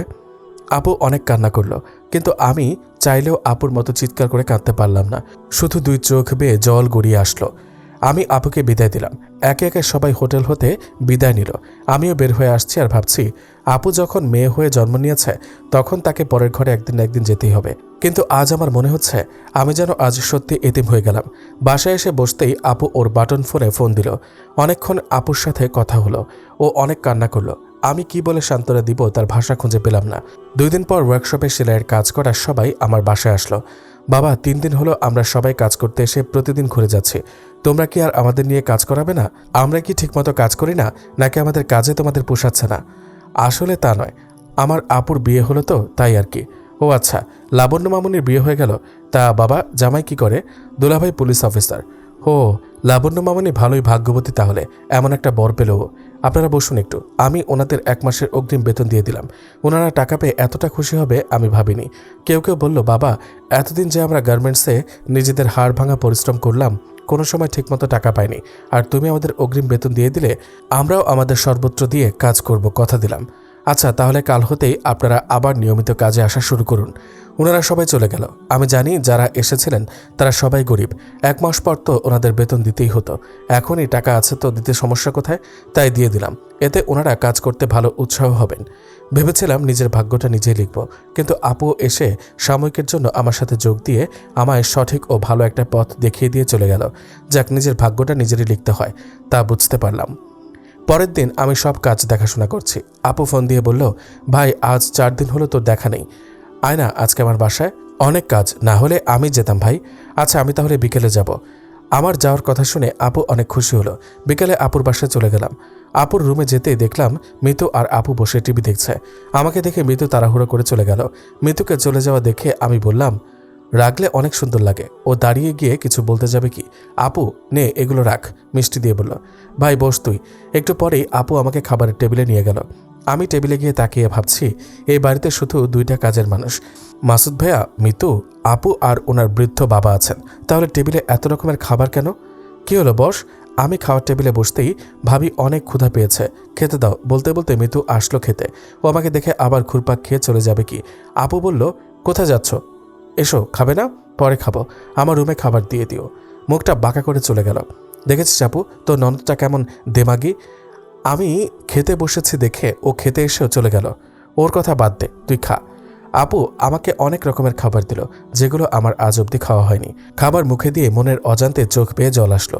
আপুকে লুকিয়েই চোখের জল মুছে বললাম, আপু রান্না অনেক স্বাদ হয়েছে। ভাই তুই খা তো, যত ইচ্ছা। খাওয়া দাওয়া শেষে আমি ভাবছি আসলে আমার আপু অনেক ভাগ্যবতী, তাই হয়তো এমন একটা বাড়ির বউ হতে পেরেছে। খাওয়া দাওয়া শেষে আপুর রুমে গিয়ে টিভি দেখছি। একটু পর আপু আসলো, টিভি রিমোটটা নিয়ে ও সিরিয়াল দিল। কি আপু, তুই এই 4 দিনে সিরিয়াল দেখা শুরু করে দিয়েছিস? আসলে ভাই আমি না, মিতু প্রতিদিন এসে আমার সাথে বসে সিরিয়াল দেখত, ওর সাথে সাথে আমিও একটু দেখতাম আর কি। হো আচ্ছা, তা আজ যে আসছে না দেখতে? আসবে কি করে, তুই যে আছিস। ভাই শোন না, মিতু না আমার উপর অনেক খুশি হয়েছে। কেন আপু? ওই যে অপু কেমন, তা তো ও আমার জন্যই বুঝতে পেরেছে। ও একটু রাগী হলেও ওর মনটা অনেক ভালো রে ভাই। জানিস না সারাদিন আমার সাথে কত মজা করে। তোর ভাই অনেক রাতে বাসায় ফিরে, ততক্ষণ আমার কাছে এসে বসে থাকে। ওর মনটা অনেক ভালো। আমি আপুর দিকে তাকিয়ে মনে মনে বলছি, আপু তুই তো মাত্র কয়েকদিন হলো ওকে চিনিস, আর আমার সাথে ওর কতদিনের সম্পর্ক, কিন্তু আপু হঠাৎ মিতুর গুণগান নিয়ে পড়লো কেন? আমি যে মিতুকে পছন্দ করি ও তা জানতে পেরে গিয়েছে নাকি? সিরিয়াল দেখা শেষে আপু বলল, ভাই যাই, মিতুকে ওর রুমে খাবার দিয়ে আসি, তুই বস। আপু খাবার দিয়ে আসলে জানতে চাইলাম মাসুদ ভাই কখন আসবে। ও বলল ওর আসতে রাত হবে, চল পাশের রুমে তোর থাকার ব্যবস্থা করা আছে। আমি আপুর সাথে সাথে গিয়েই শুয়ে পড়লাম। আপু চলে গেল। শুয়ে শুয়ে বলছি, মিস মিতু তুমি যতই আমার থেকে দূরে দূরে থাকার চেষ্টা করো না কেন, এবার থেকে 2 দিন পর পরই এই বাসায় আসবো আর তোমাকে জ্বালাবো, দেখি তুমি কি করো। এই বাসায় আসার অধিকার এখন আমি পেয়ে গিয়েছি। একটু পর বাইরে মাসুদ ভাইয়ের গাড়ির শব্দ পেলাম। ভাই হয়তো এসে গেছে। আমি পাশের রুমে শুয়ে শুনছি। ভাই আপুকে বলছে, কই তোমার ভাইকে যে ফোন করে সকালে আসতে বললে ও আসে নাই? এসেছে। কোথায়, ডাকো, শালাবাবু প্রথম আসলো বাসায়, একটু গল্প করি বসে। ও পাশের রুমে ঘুমাচ্ছে। ও ঘুমিয়ে গিয়েছে নাকি? তাহলে ডেকো না। না ঘুমায়নি, তোমার জন্য বসে থেকে থেকে এই মাত্র গেল। ভাইয়া আমাকে শালাবাবু বলে ডাকলো। আমি উঠে গেলাম। কিছু কথাবার্তা বলার পর উনি বললেন, কালকে তোমরা দুজন আমার সাথে একটু থানায় যেও, তোমাদের আব্বু জেলে। আমি কিছু বলতে যাব কি, আপু বলে বসলো, আব্বু জেলে মানে কি? কি হয়েছে আব্বুর? তোমার সৎমা আর ওনার বাবা তোমার আব্বুর দ্বিতীয় পক্ষ ও ছেলে মেয়ে রয়েছে জানতে পেরেছেন। তোমার আব্বু ওনাদের মিথ্যা কথা বলা ও সব গোপন রাখায় ওনাকে চোরের অপবাদ সহ আরও কিছু মিথ্যা মামলা দিয়ে পুলিশে ধরিয়ে দিয়েছেন। তুমি আমার আব্বুকে জেলে দিতে পারলে আমার হাত আইনে বাঁধা। আপু এত অস্থির হয়ে কান্না করছে কেন? ওনাকে জেলে দিয়েছে তো কি হয়েছে? উনি তো আমাদের কাছে মৃত। বুঝলাম না আমি। ওনার যেমন কর্ম তেমনই তো ফল পেয়েছেন। আপুর কান্নাটা বেরিয়ে গেল। মাসুদ ভাইয়া ও আমি আপুকে সান্ত্বনা দিয়ে আমি রুমে চলে আসলাম। পরের দিন সকালে উঠতেই মিতু আমার রুমে কফি নিয়ে আসলো। আমি তো পুরোই অবাক, মিতু আমার জন্য কফি নিয়ে এসেছে, ব্যাপার কি? আমি উঠে বলতে লাগলাম, সকাল সকাল ঘুম থেকে উঠে কার মুখ যে দেখলাম, মনে হয় আজকের দিনটা একদমই বাজে যাবে। কই দেখি তো আজকে সূর্যটা কোন দিকে উঠেছে। আমার কথা শুনে মিতু রাগে কফি টেবিলে রেখে চলে গেল। আমি কফি খেয়ে দেখলাম আজকের কফির স্বাদটা একটু আলাদা। বিছানা হতে উঠে পরে ফ্রেশ হয়ে রান্নাঘরের দিকে যেতে দেখলাম মিতু রান্না করছে। কি ব্যাপার, মিতুও কি রান্না পারে নাকি শখের বসে রান্না করছে? আপু ও ভাইয়াকে দেখলাম বাসায় নেই। রান্নাঘরে গিয়ে মিতুর কাছে জানতে চাইলাম সব কোথায় গিয়েছে। ও আমার কথা শুনেও না শোনার ভান করলো। আমি আবারও বললাম, তবুও না শোনার ভান করলো। ইচ্ছা করছিল কাছে গিয়ে ওই দিনের মতো চুলের মুঠি ধরে দুইটা চর বসিয়ে দিই। মাসুদ ভাইকে ফোন দিলে উনি ফোন উঠাচ্ছে না। পরে বাড়ির বাইরে এক কাজের মানুষের কাছে জানতে চাইলে বলেন ওনারা হাসপাতালে গিয়েছেন, কে যেন অসুস্থ তাই দেখতে। কোন হাসপাতালে গিয়েছে যে আমাকে বলে যায়নি? আমি তো জানি না। রুমে চলে আসতেই রান্নাঘরে উঁকি মেরে দেখি রান্না প্রায় শেষ। মিস মিতু, এতদিন তুমি আমার সাথে কথা বলোনি, দেখি আজ কথা বলো কিনা। রুমে গিয়ে দরজা হতে অন্য মুখ হয়ে আমি শুয়ে রইলাম। শুয়ে শুয়ে ভাবছি কখন মিতু এসে আমায় বলবে, ওঠ রান্না শেষ, খাবার রেডি, খাবি চল। একটু পর বুঝতে পারলাম মিতু আমার রুমে প্রবেশ করেছে। ও এসে আমাকে কিছুই বলছে না, কি যেন করছে। আমি ঘাড় ঘুরিয়ে দেখি ও সব আমার খাবার রুমে নিয়ে এসেছে। সব রেখে ও চলে গেল। আমি জিহ্বাতে কামড় মেরে বলছি, তুই যদি আমার বোনের ননদ না হতি তাহলে আজ এই সুযোগ মিস করতাম না। তোর এত ইগো দেমাগ সব মাটিতে মিশিয়ে দিতাম। শুধু তোর সাথে কিছু করলে আমার বোনের সংসারটা ভেঙে যাবে বলে কিচ্ছু বললাম না। খেতে বসে দেখছি ভালোই রান্না করেছে মিতু। তার মানে ও রান্না বান্না পারে। আর যদি নাই পারে তাহলে মাসুদ ভাইকে কে রান্না করে খাইয়েছে? নিশ্চয়ই মিতুই। একটু পরে মাসুদ ভাই আমাকে ফোন করে বলে, আবির তোমার আব্বু একটু অসুস্থ হয়ে পড়েন, তাই তোমার আপুকে নিয়ে সকাল সকাল একটু হাসপাতালে এসেছি। তুমি তো তখন ঘুমাচ্ছিলে তাই ডাকাডাকি করিনি। আসবে তুমি? না আমি যাব না। আচ্ছা রাখি বলে মাসুদ ভাই ফোন রেখে দিলেন। আমি শুয়ে টিভি দেখছি আর ভাবছি উনি আমার কে, তাই যাব আমি? আমার কেউ না উনি। শয়তানি করে টিভির ভলিউমটা বাড়িয়ে দিলাম। ভাবছি মিতু এসে বিরক্ত হয়ে কিছু বলবে। কি হলো, ও আসছে না কেন? রুম থেকে বের হতে দেখলাম মিতুর বান্ধবী এসেছে। আপুর বিয়ের দিন যে মেয়েটা আমার সাথে কথা বলছিল ওই মেয়েটা এসেছে। গিয়ে দেখি একটু ভাব জমানো যায় কিনা। হাই, কেমন আছেন? আরে আবির তুমি? ভালো আছি, তুমি কেমন আছো? এই তো ভালো। তা কখন এসেছেন? এই তো 5 মিনিট।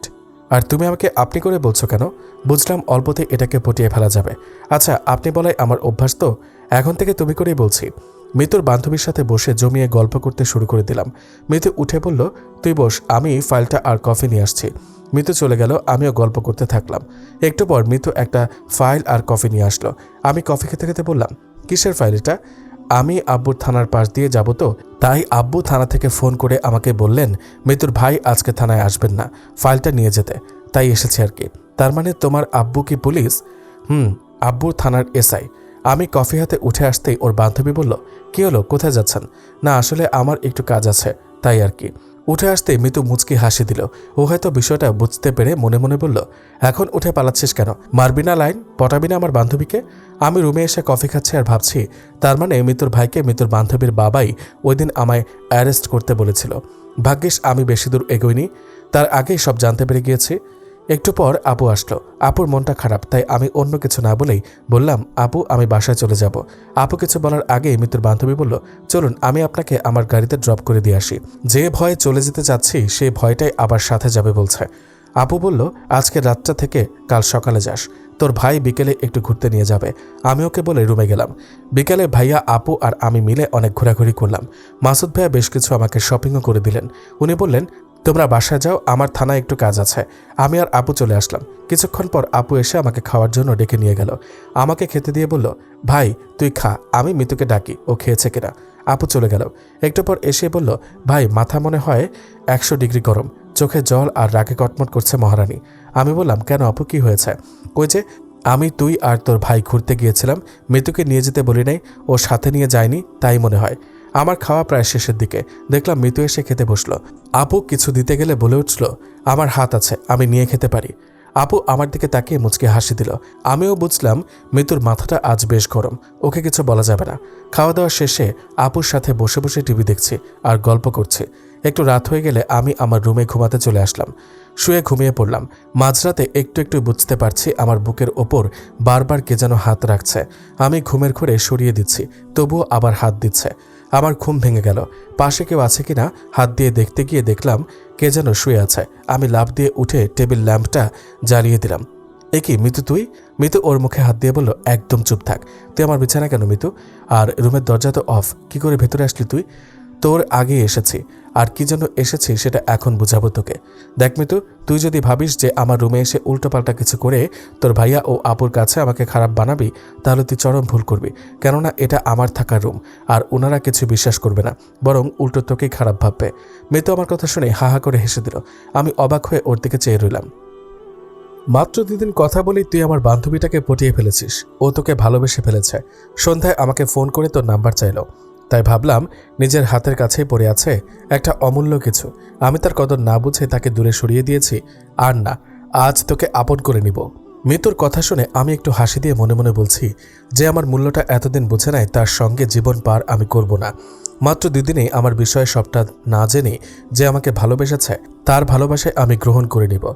তুই হাসিস কেন? এমনি। আচ্ছা মিতু, আমার আরও কাছে আসতে থাকলো। দেখ মিতু, আর কাছে আসার চেষ্টা করবি না, নইলে আমি ভাইয়া আপুকে ডাক দিব। ও কিছু না শুনে আমার কাছে আসতেই থাকলো। আমিও কি করব বুঝতে পারছিলাম না, তাই আজকেও আবার ওই দিনের মতো মিতুকে ঠাস করে একটা চর বসিয়ে দিলাম। আজ আর ও ওই দিনের মতো আমার সাথে মারামারি না করে ও বসিয়ে দিল এক চিৎকার। ওর এক চিৎকারে পুরো বাড়ি যেন কেঁপে উঠল। আমি ভয় পেয়ে মিতুর মুখটা চেপে ধরলাম। এটা তুমি কি করলে মিতু? ভাইয়া আপু এসে দরজা ঠকঠক করতে লাগলো। কি হয়েছে ভাই, দরজা খোল, আবির দরজা খুলো। আমি কি করব ভেবে পাচ্ছি না। অবশেষে মিতুর মুখ ছেড়ে দিয়ে দরজা খুলতে গেলাম। দরজা খুলে মিতুর দিকে তাকাতে দেখলাম এই কয়েক সেকেন্ডে ও ওর চুলগুলো এলোমেলো করে ফেলেছে, ওড়নাটি মেঝেতে ফেলে দিয়েছে। ভাইয়া আপু রুমে প্রবেশ করতেই মিতু গিয়ে মাসুদ ভাইকে জড়িয়ে ধরে কান্নাকাটি শুরু করে দিল। ভাইয়া আবির আমাকে জোর করে, আমি রাজি হইনি দেখে এই দেখো চর মেরেছে। ছি আবির, এগুলো কি? আমাকে মারতে গেলে আপু ধরে ফেললেন মাসুদ ভাইয়াকে। আপুকে ঝটকানি মেরে ফেলে দিয়ে আমার কাছে মারতে এসেই হঠাৎ থেমে গিয়ে বলেন, তুমি এক্ষুনি এই বাড়ি থেকে বের হয়ে যাবা, নইলে আমি তোমার গায়ে হাত উঠাতে বাধ্য হব। ভুলে যাব তুমি আমার শালাবাবু। আমি চলে আসছি আর ভাবছি আজ মিতু মাসুদ ভাইয়ের কাছে সত্যি আমাকে খারাপ প্রমাণ করেই ছাড়ল। আমার জন্য আপুকে মাসুদ ভাইয়ের কত কথাই না এখন শুনতে হবে। এসব কি হয়ে গেল? মিতুর এ কেমন ভালোবাসা বুঝলাম না। একটু আগেই বলল আমি নাকি অমূল্য সম্পদ, যা এতদিন ওর হাতের কাছে ছিল, আর এখন কি চাল দিল যে ও বাড়িতে যাওয়ার পর আমার আর মুখটা রইল না। বাসায় আসলাম, কিছুই ভালো লাগছে না। আজ 4 দিন ওয়ার্কশপের মানুষদের কাজে আসলে ঘুরিয়ে দিচ্ছি। আপুর সাথে কোনো কথা নেই। মিতু আসলে আমার জীবনটাকে বিষিয়ে দিচ্ছে। ওর ভালোর জন্যই ওই দিন পার্কে ওর সাথে এমনটা করেছিলাম। ও আমাকে জেলে দিল, তবুও আমার কোনো রাগ হয়নি ওর উপরে। ইচ্ছে করেনি ওর উপরে কোনো প্রতিশোধ নিতে। 5 দিনের দিন দেখলাম আপু ব্রিফকেস নিয়ে বাসায় এলো। আপু কি হয়েছে তোর? ভাই তুই আসার পর থেকে ওনার সাথে আমার কথা কাটাকাটি হতো মিতুকে নিয়ে। কাল রাতে ওর সাথে অনেক ঝগড়া হয়। রাতে আমাকে বাড়ি থেকে বের করে দিয়েছিল, কিন্তু অত রাত কোথায় যাব, তাই বাড়ির বাইরে রাতটা কাটিয়ে আজকে চলে আসলাম। আমার আর সহ্য হলো না। মিতু আজ শুধু আমার না, আমার আপুর জীবনটাও নিয়ে খেলছে। এবার ওকে দাঁত ভাঙা জবাব না দিলে নয়। আমি রাগে কটমট করে যাব কি না ভাই, তুই কিছু করলে আমার সংসার পুরোটা ভেঙে যাবে। আমরা বরং ধৈর্য ধরি, ওনার রাগ কমলে সব ঠিক হয়ে যাবে। আমি থেমে গেলাম। এখানে তো মাসুদ ভাইয়ের কোনো দোষ নেই।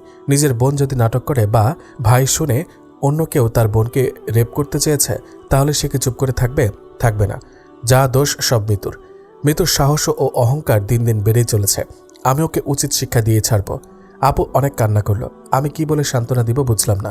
2 দিন হলো আবার আমি ও আপু ওয়ার্কশপে পুনরায় কাজ শুরু করে দিলাম। খুব ভালোই চলছিল, কিন্তু প্রতিদিন আপুর কান্না আমার আর ভালো লাগতো না। 10 দিন পর মাসুদ ভাইকে আপু ফোন করেই চলে, উনি ধরে না। এভাবে আরও বেশ কিছুদিন হয়ে গেল। আমিও আপু পথ চেয়ে বসে থাকলাম কবে মাসুদ ভাই এসে আমার আপুকে নিয়ে যাবে, কিন্তু উনি আসলেনই না। এরই মধ্যে আমার কলেজে ভর্তির ডেট চলে আসলো। কলেজে ভর্তি হয়ে গেলাম, কিন্তু আমি কলেজে শুধু ভর্তির দিন ছাড়া যাইনি। ভাই চল আজকে আব্বুকে দেখে আসি, উনি আমাদের পিতা, ভুল করেই ফেলেছেন। এখন উনি যথেষ্ট সাজা পেয়েছেন। আজ উনি আমাদের মতোই এতিম। তুই আমি ছাড়া ওনাকে জেলে দেখতে যাওয়ার মতো কেউ নেই। আব্বুকে দেখতে যাওয়ার কোনো ইচ্ছে আমার নেই, কিন্তু আব্বুকে দেখতে গেলে মাসুদ ভাইয়ের সাথে আপুর দেখা হবে ভেবে আমি রাজি হয়ে গেলাম। কিছু খাবার কিনে নিয়ে আপুর সাথে রওনা দিয়ে দিলাম। থানায় পৌঁছে 15 মিনিট ধরে বসে আছি, মাসুদ ভাই থানায় নেই। ওনার অনুমতি ছাড়া আব্বুর সাথে দেখা কেউ করতে পারবে না। আপু মাসুদ ভাইয়ের বউ বললেও আমাদের দেখা করার পারমিশন দিল না। আমি আপু খাবারগুলো নিয়ে বসে থাকলাম। একটু পর মৃত্যুর বান্ধবী মানে অনুর বাবা থানার এসআই এসে আমাদের পারমিশন দিয়ে দিল। আপু আব্বুর কাছে গিয়ে কান্না আরম্ভ করে দিল। আমি একটু দূরে অন্য মুখ হয়ে দাঁড়িয়ে থাকলাম। মা, ওকে একটু কাছে আসতে বল না। ভাই এদিকে আয়, আব্বু ডাকছে। আমি তবুও গেলাম না। আপু আবারও ডাকলো। এবার গেলাম। কাছে যেতেই আব্বু 2 হাত জোর করে ক্ষমা চাইতে যাবে কি আপু ওনার হাতটি ধরে ফেলল। না আব্বু না, তুমি পিতা হয়ে সন্তানের নিকট এভাবে হাত জোর করতে পারো না। উনি এবার আমার মাথায় হাত বুলিয়ে দিয়ে বললেন, বাবা ভালো থাকিস, আর যদি পারিস আমায় মাফ করে দিস। আপু আব্বুকে খাইয়ে দিল। একজন এসে জানালো সময় শেষ, এবার আপনারা আসুন। অনুর আব্বু আমাদের বলল ওনার আরও 1 সপ্তাহ পর জামিন হবে। আমি আর আপু থানা থেকে বের হতে আসতেই গাড়ি করে মাসুদ ভাই আসলেন। আপু ভাইকে দেখে দাঁড়িয়ে গেলেন। কথা তো দূরে থাক, ভাই আপুকে দেখেও না দেখার ভান করে চলে গেল। আপু আর আমি বাসায় চলে আসলাম। রাতে ঘুমাতে গিয়ে সত্যি আমার মনে হচ্ছে আব্বু আজ আসলে আমাদের মতো এতিম। উনি না হয় একটা ভুল করেই ফেলেছেন, আমার উচিত ওনাকে মাফ করে দেওয়া। বলতে বলতে ঘুমিয়ে পড়লাম। 1 সপ্তাহ পর আপু আমাকে না বলেই বাসা থেকে বের হয়ে কোথায় যেন যাচ্ছে। আমি ডাক দিয়ে কোথায় যাচ্ছে জানতে চাইলে আপু আমাকে কিছু বলে না। 2 ঘন্টা পর দেখছি আপু ও আব্বু বাসায় আসলো। আমি গিয়ে আব্বুর হাত চেপে ধরে ক্ষমা চাইলাম। উনি আমাকে বুকের সাথে জড়িয়ে ধরে কপালে একটা চুমু খেয়ে বলল, বাবা আমাকে ক্ষমা করে দিয়েছিস তো? আব্বু এগুলো কি বলো? আজ মনে হচ্ছে আমি এতিম থেকে সবকিছু যেন আবার ফিরে পেলাম। কিন্তু মাঝখান হতে আমার আপুর সংসারটা ভেঙে যেতে বসেছে। জানি না মাসুদ ভাই আপুকে ওনার বাসায় আবার ঠাঁই দিবে কিনা। আপু বলল, ভাই এখন হতে আমি আর আব্বু ওয়ার্কশপের কাজগুলো দেখব। তুই কলেজে যা। শুধু ভর্তি ছাড়া একদিনও কলেজে যাসনি তুই। কাল থেকে কলেজে যাবি। আচ্ছা। পরের দিন কলেজে গিয়ে ক্লাসে বসে আছি। একটু পর মিতু ও অনু দুজনকে একসাথে ক্লাসে ঢুকতে দেখে আমি অবাক হয়ে গেলাম। ভাবছি অনু না হয় আমার সাথেই পড়তো, ও এই কলেজে ভর্তি হয়ে আমার সাথে পড়তেই পারে, কিন্তু মিতু কেন এই কলেজে এসেছে? একটু পর স্যার ক্লাসে আসলেন। নাম কল করলে মিতু প্রেজেন্টও করলো।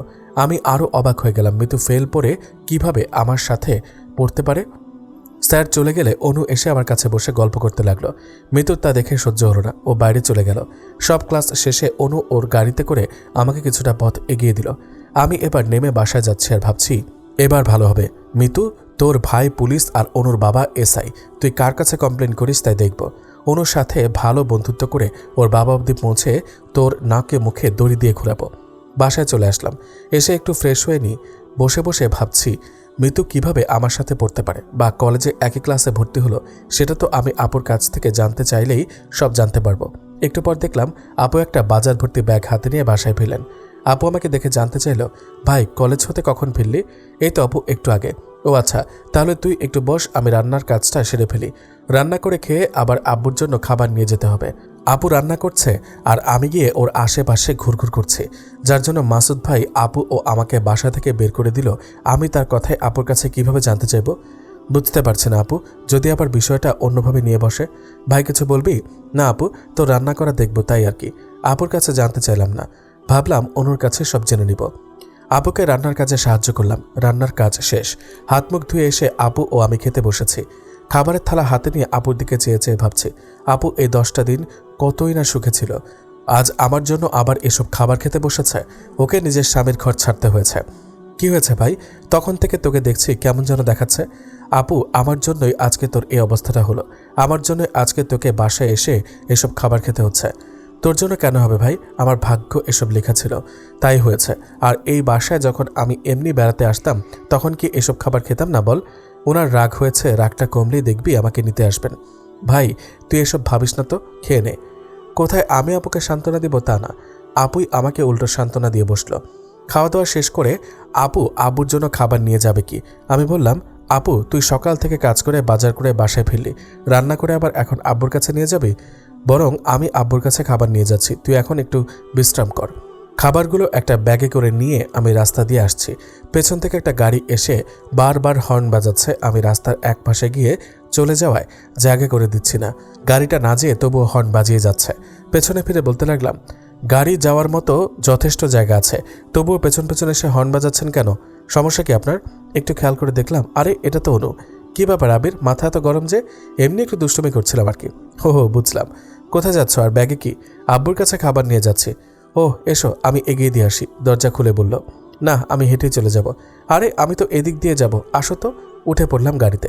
আচ্ছা আবির, খাবার দেওয়ার পর তোমার কি ওইখানে কোনো কাজ আছে? না, কাজ তো নেই। তাহলে চলো না, খাবার দিয়ে এসে আমরা একটু গাড়িতে করে ঘুরি। না, এসব কি বলো তুমি? সবাই দেখলে কি বলবে? কি বলবে? আমরা তো বেস্ট ফ্রেন্ড, আমরা একসাথে ঘুরতে পারি না নাকি? আমি ভাবছি আমি আবার অনুর বেস্ট ফ্রেন্ড হয়ে গেলাম কবে থেকে। প্লিজ প্লিজ চলো না। আমি ওর কথায় রাজি হয়ে গেলাম। আব্বুকে খাবার দিতে আমি ভেতরে গেলাম, ও গাড়ি নিয়ে বাইরে দাঁড়িয়ে থাকলো। খাবার দিয়ে আব্বুকে বলে ক্যাশ হতে কিছু টাকা নিয়ে আসলাম, কেননা টাকা লাগতেই পারে। গাড়িতে এসে বসলাম। অনু আর আমি অনেকক্ষণ ঘোরাঘুরি করলাম। ও বলল চলো এবার আমরা কিছু খাবো। এক দামি হোটেলের সামনে অনু গাড়ি দাঁড় করালো। অনু, আমি না খেয়ে এসেছি, আজকে না খাই, অন্য একদিন খাবো। মানুষ কি শুধু খেতেই যায় নাকি এখানে? তাহলে চলো গিয়ে বুঝবে।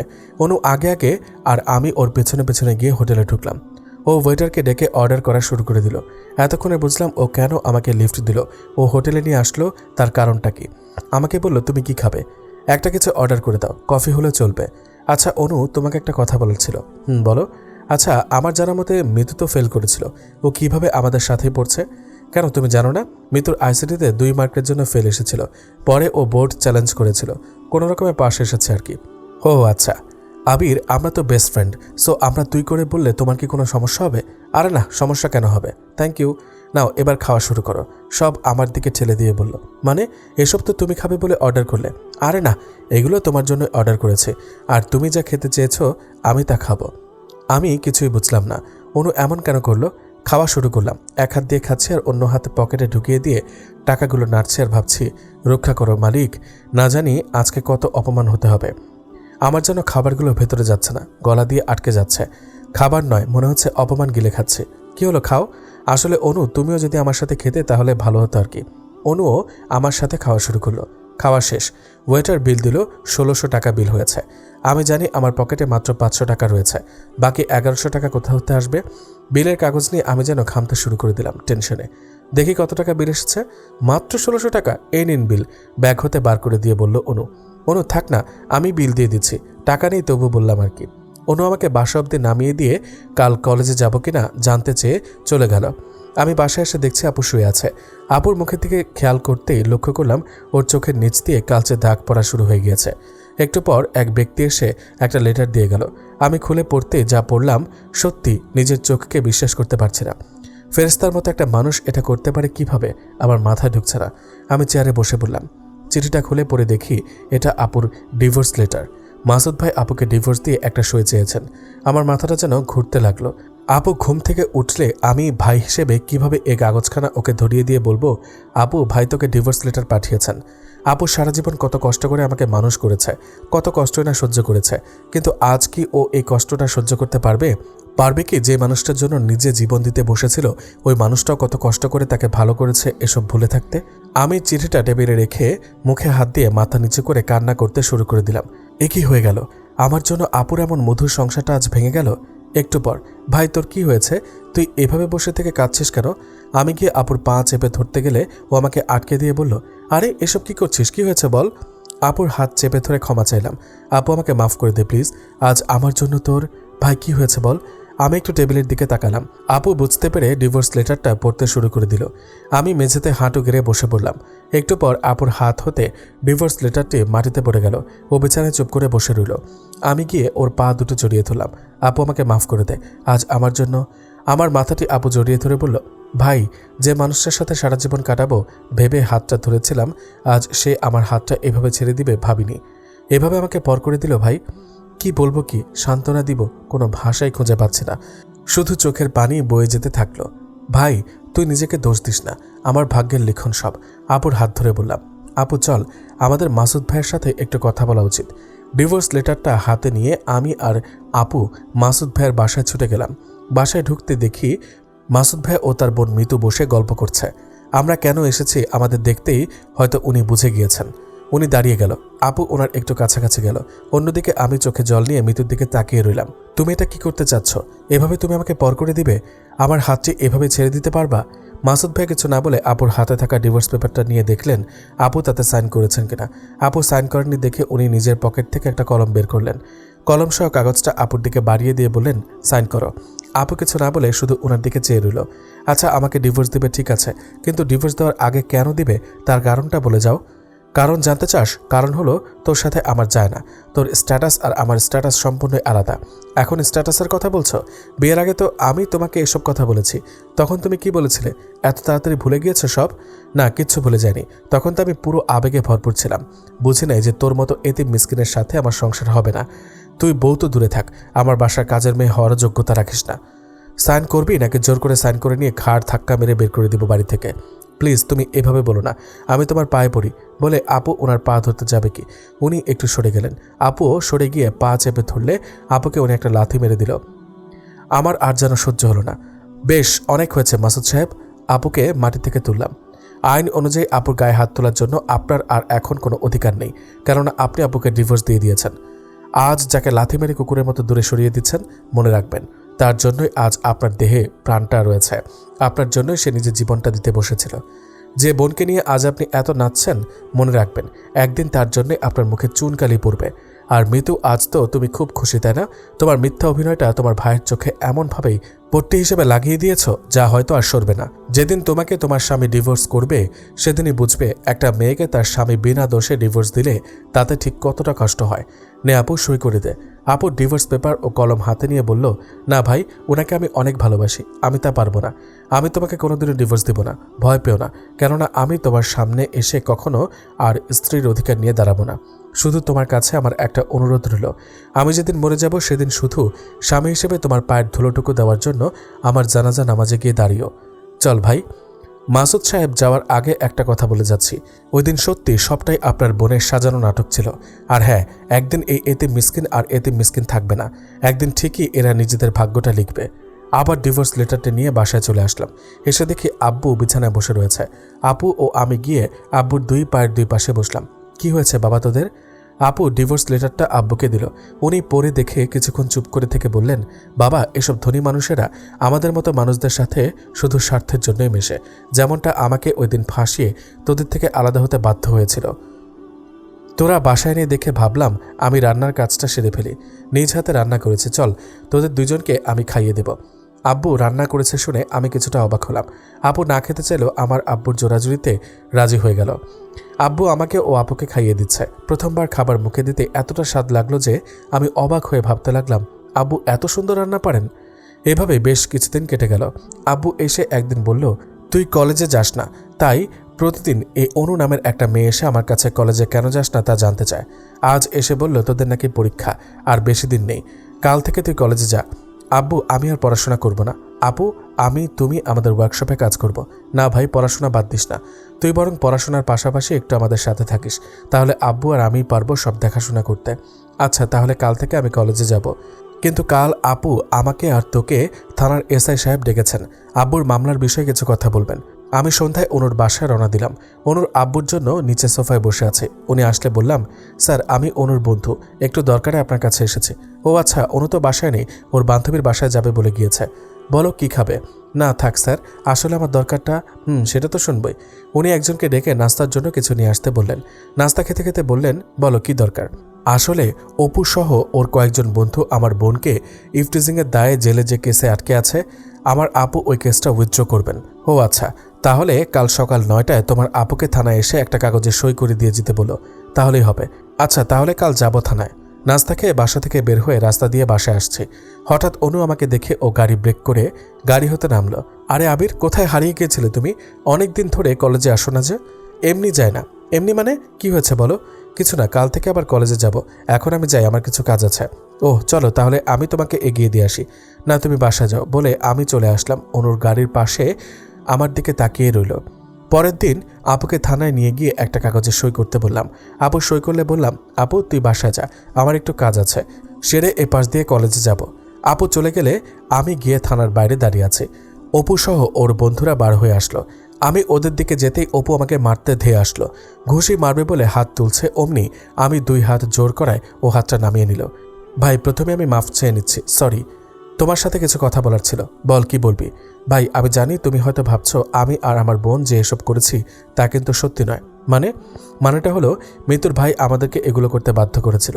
ওই দিন পার্কের মধ্যে মিতুকে চর মারতে মিতুর ভাই আমাকে বলেছিল এইসব মিতুর ভাইয়ের খেলা, তোমার থেকে ওনার বোনকে দূরে সরে রাখবে বলেই উনি এসব করেছেন। মিতু তোমাকে সত্যি ভালোবাসে। ধুর, ওর ভালোবাসা এতদিন জেলে আছি একটাবার খোঁজ নিয়ে দেখেনি। ওই শালির জন্যই আজ আমার জেল খাটা হলো। আর ওকে কে ভালোবাসে? আমি ওর সাথে ভালোবাসার নাটক করেছি ওর বাবার টাকা পয়সার লোভে। ভেবেছিলাম বিয়ে করে সব হাতিয়ে নেব, কিন্তু শালি এখন পোল্টি মেরে নিয়েছে। না ভাই, মারেনি, ও এখনও তোমায় ভালোবাসে। ওর ভালোবাসা বার করব। ভাই, এখন আমাকে মাফ করে দাও প্লিজ। তোর কোনো দোষ নেই, তোর সাথে আমার কোনো শত্রুতা নেই। আমার শত্রুতা মিতু ও ওর ভাইয়ের সাথে। দুই ভাই বোনকে জব্দ করব মিতুকে বিয়েটা করে। আমি তাহলে আসি এখন ভাই। যা, আর ভালো থাকিস। বাসায় আসলাম, একটু পর আপুর ফোন বাজলে আমি গিয়ে দেখলাম মাসুদ ভাই ফোন করেছে। আমি আস্তে করে ফোনটা কেটে দিয়ে নম্বরটা ব্লক লিস্টে দিয়ে দিলাম। কে ফোন করেছিল ভাই? সিম অফিস থেকে আপু। ওহ, আমি মনে মনে বলছি মাসুদ ভাই নিশ্চয়ই ফোন ধরলে বলতো লাবণ্য তুমি এটা কি করেছ? অপুর কেসটা তুমি লাবণ্য ভাবছি মিস্টার মাসুদ সাহেব, এবার তুই বুঝবি অপু যখন তোর বোনকে বিয়ে করে ঘাড়ে লাথি মেরে বাসা থেকে বের করে দিবে তখন বুঝবি বোনের ডিভোর্সটা কতটা কষ্টের হয়। আর মিতু, তুই আমার জীবন নিয়ে খেলেছিস, আমার আপুর সংসারটা নাটক করে ভেঙেছিস না? এবার দেখ তোর সাথেও কি হয়, তুইও বুঝবি, শুধু সময়ের অপেক্ষা। একটু পর আপু এসে জানতে চাইল আমি কেন কলেজে না গিয়ে বাসায় এসে পড়েছে। আপু, কলেজে যেতে ভালো লাগছিল না, তাই কলেজে না যেয়ে থানা থেকে বাসায় চলে আসলাম। ও, তাহলে কাল থেকে আবার কলেজে যাস। আর আব্বুও বলছিল আজ নাকি উনি ওয়ার্কশপে যাবেন না। আব্বু বাজারে গিয়েছেন কিছু ভালো বাজার করতে। উনি বাজার থেকে আসলে আজকে আমরা একসাথে রান্না করে খেয়ে বসে থেকে অনেক গল্প করব। আব্বু বাজার নিয়ে আসলে আপু রান্না সেরে ফেলল। খাওয়া দাওয়া শেষে বসলাম গল্প করতে। আব্বু আমাদের অনেক ভালো ভালো গল্প শোনালো। এক পর্যায়ে আপু বলল, ভাই, আমরা আমাদের ভাগ্যটা লিখব বলে যে কাজটা শুরু করেছি, হয়তো কিছু সমস্যা বা আমার জন্য তা অসমাপ্ত রয়ে গিয়েছে। এবার আমাদের সেই অসমাপ্ত কাজটি সমাপ্ত করতে হবে। কাল থেকে আব্বু ও আমি একেবারে ভালো মতো কাজে লেগে পড়ব। আর তুইও আমাদের পাশেই থাকবি পড়াশোনার পাশাপাশি। আচ্ছা আপু, আর শোন, আরেকটা কথা। কিছুটা গলায় জোর দিয়ে বলল, এবার আমরা আমাদের ভাগ্যটাকে লিখবই, যতই বাধা আসুক না কেন, আমরা পেছপা হব না। আপুর কথা শুনে মনে হলো আপু যেন এবার উঠে পড়ে লেগেছে। আপুর চোখে মুখে যেন আজকে অন্য কিছুর ছায়া। ও মনে হয় মাসুদ ভাইয়ের সব কথাগুলো মুখ বুজে সহ্য করেছে, শুধু সময় হলে তার উচিত জবাবটা দেবার জন্য। গল্প শেষ হলো। আমি এসে আজ একটু পড়ার টেবিলে পড়াশোনার জন্য বসলাম। পড়া শেষ করে শুয়ে শুয়ে ভাবছি আপু ঠিকই বলেছে, এবার আমাদের ভাগ্যটা লিখতেই হবে। ভাঙতে হবে মিতু ও ওর ভাইয়ের অহংকার। মিতুকে উচিত শিক্ষাটা অপুই দিবে, আমি শুধু অপুকে নিয়মিত উস্কানিটা মেরে যাব। ভাবতে ভাবতে কখন যেন ঘুমিয়ে পড়লাম। সকালে উঠে ফ্রেশ হয়ে খাওয়া দাওয়া শেষ করলাম, করে আপু ও আব্বুর সাথে ওয়ার্কশপে গেলাম। গিয়ে দেখি আজ আপু সবাইকে বেশ প্রণোদনামূলক কথা বলছে। ও যেন চাইছে সব কর্মীরা কাজ করার জন্য একেবারে জেগে উঠুক, সবাই সবার সর্বত্রটা দিক। একটু পর আপুর সাথে আমিও যোগ দিলাম। সবাই আমাদেরকে যথেষ্ট আশ্বাস দিলেন। আপু আমায় এবার কলেজে যেতে বললেন। আমি বাসায় এসে একটু রেডি হয়ে কলেজের উদ্দেশ্যে রওনা দিলাম। হঠাৎ বুঝলাম পেছন থেকে কে যেন বারবার বাইকের হর্ন বাজাচ্ছে। ঘুরে তাকাতে দেখি অপু। কি আবির, কলেজে যাচ্ছিস নাকি? কলেজে যাচ্ছি। তা অনেকদিন পর কলেজে যাচ্ছিস যে? আয় ওঠ পেছনে, আমিও কলেজে যাচ্ছি। অপুর বাইকের পেছনে উঠতে যদিও আমার ভয় করছিল, কিন্তু ওর মুখ চোখ দেখে বুঝলাম ওর কোনো বাজে উদ্দেশ্য বা আমার উপর কোনো রাগ নেই। তাই ওর বাইকের পেছনে উঠে পড়লাম। ও বাইক চালাচ্ছে আর গান বলছে। ওর সাথে আমাকেও ও গাইতে বলছে, কিন্তু আমি না গেয়ে ওকে উৎসাহ দিয়ে যাচ্ছি। আর ভাবছি আজকে অপুর সাথে কলেজে ঢুকলে আর কেউ না হোক মিতু নিশ্চিত অবাক হয়ে যাবে। যাক, ভালোই হবে তাহলে। মিতুও চাইবে অপুকে আমার থেকে আলাদা করতে।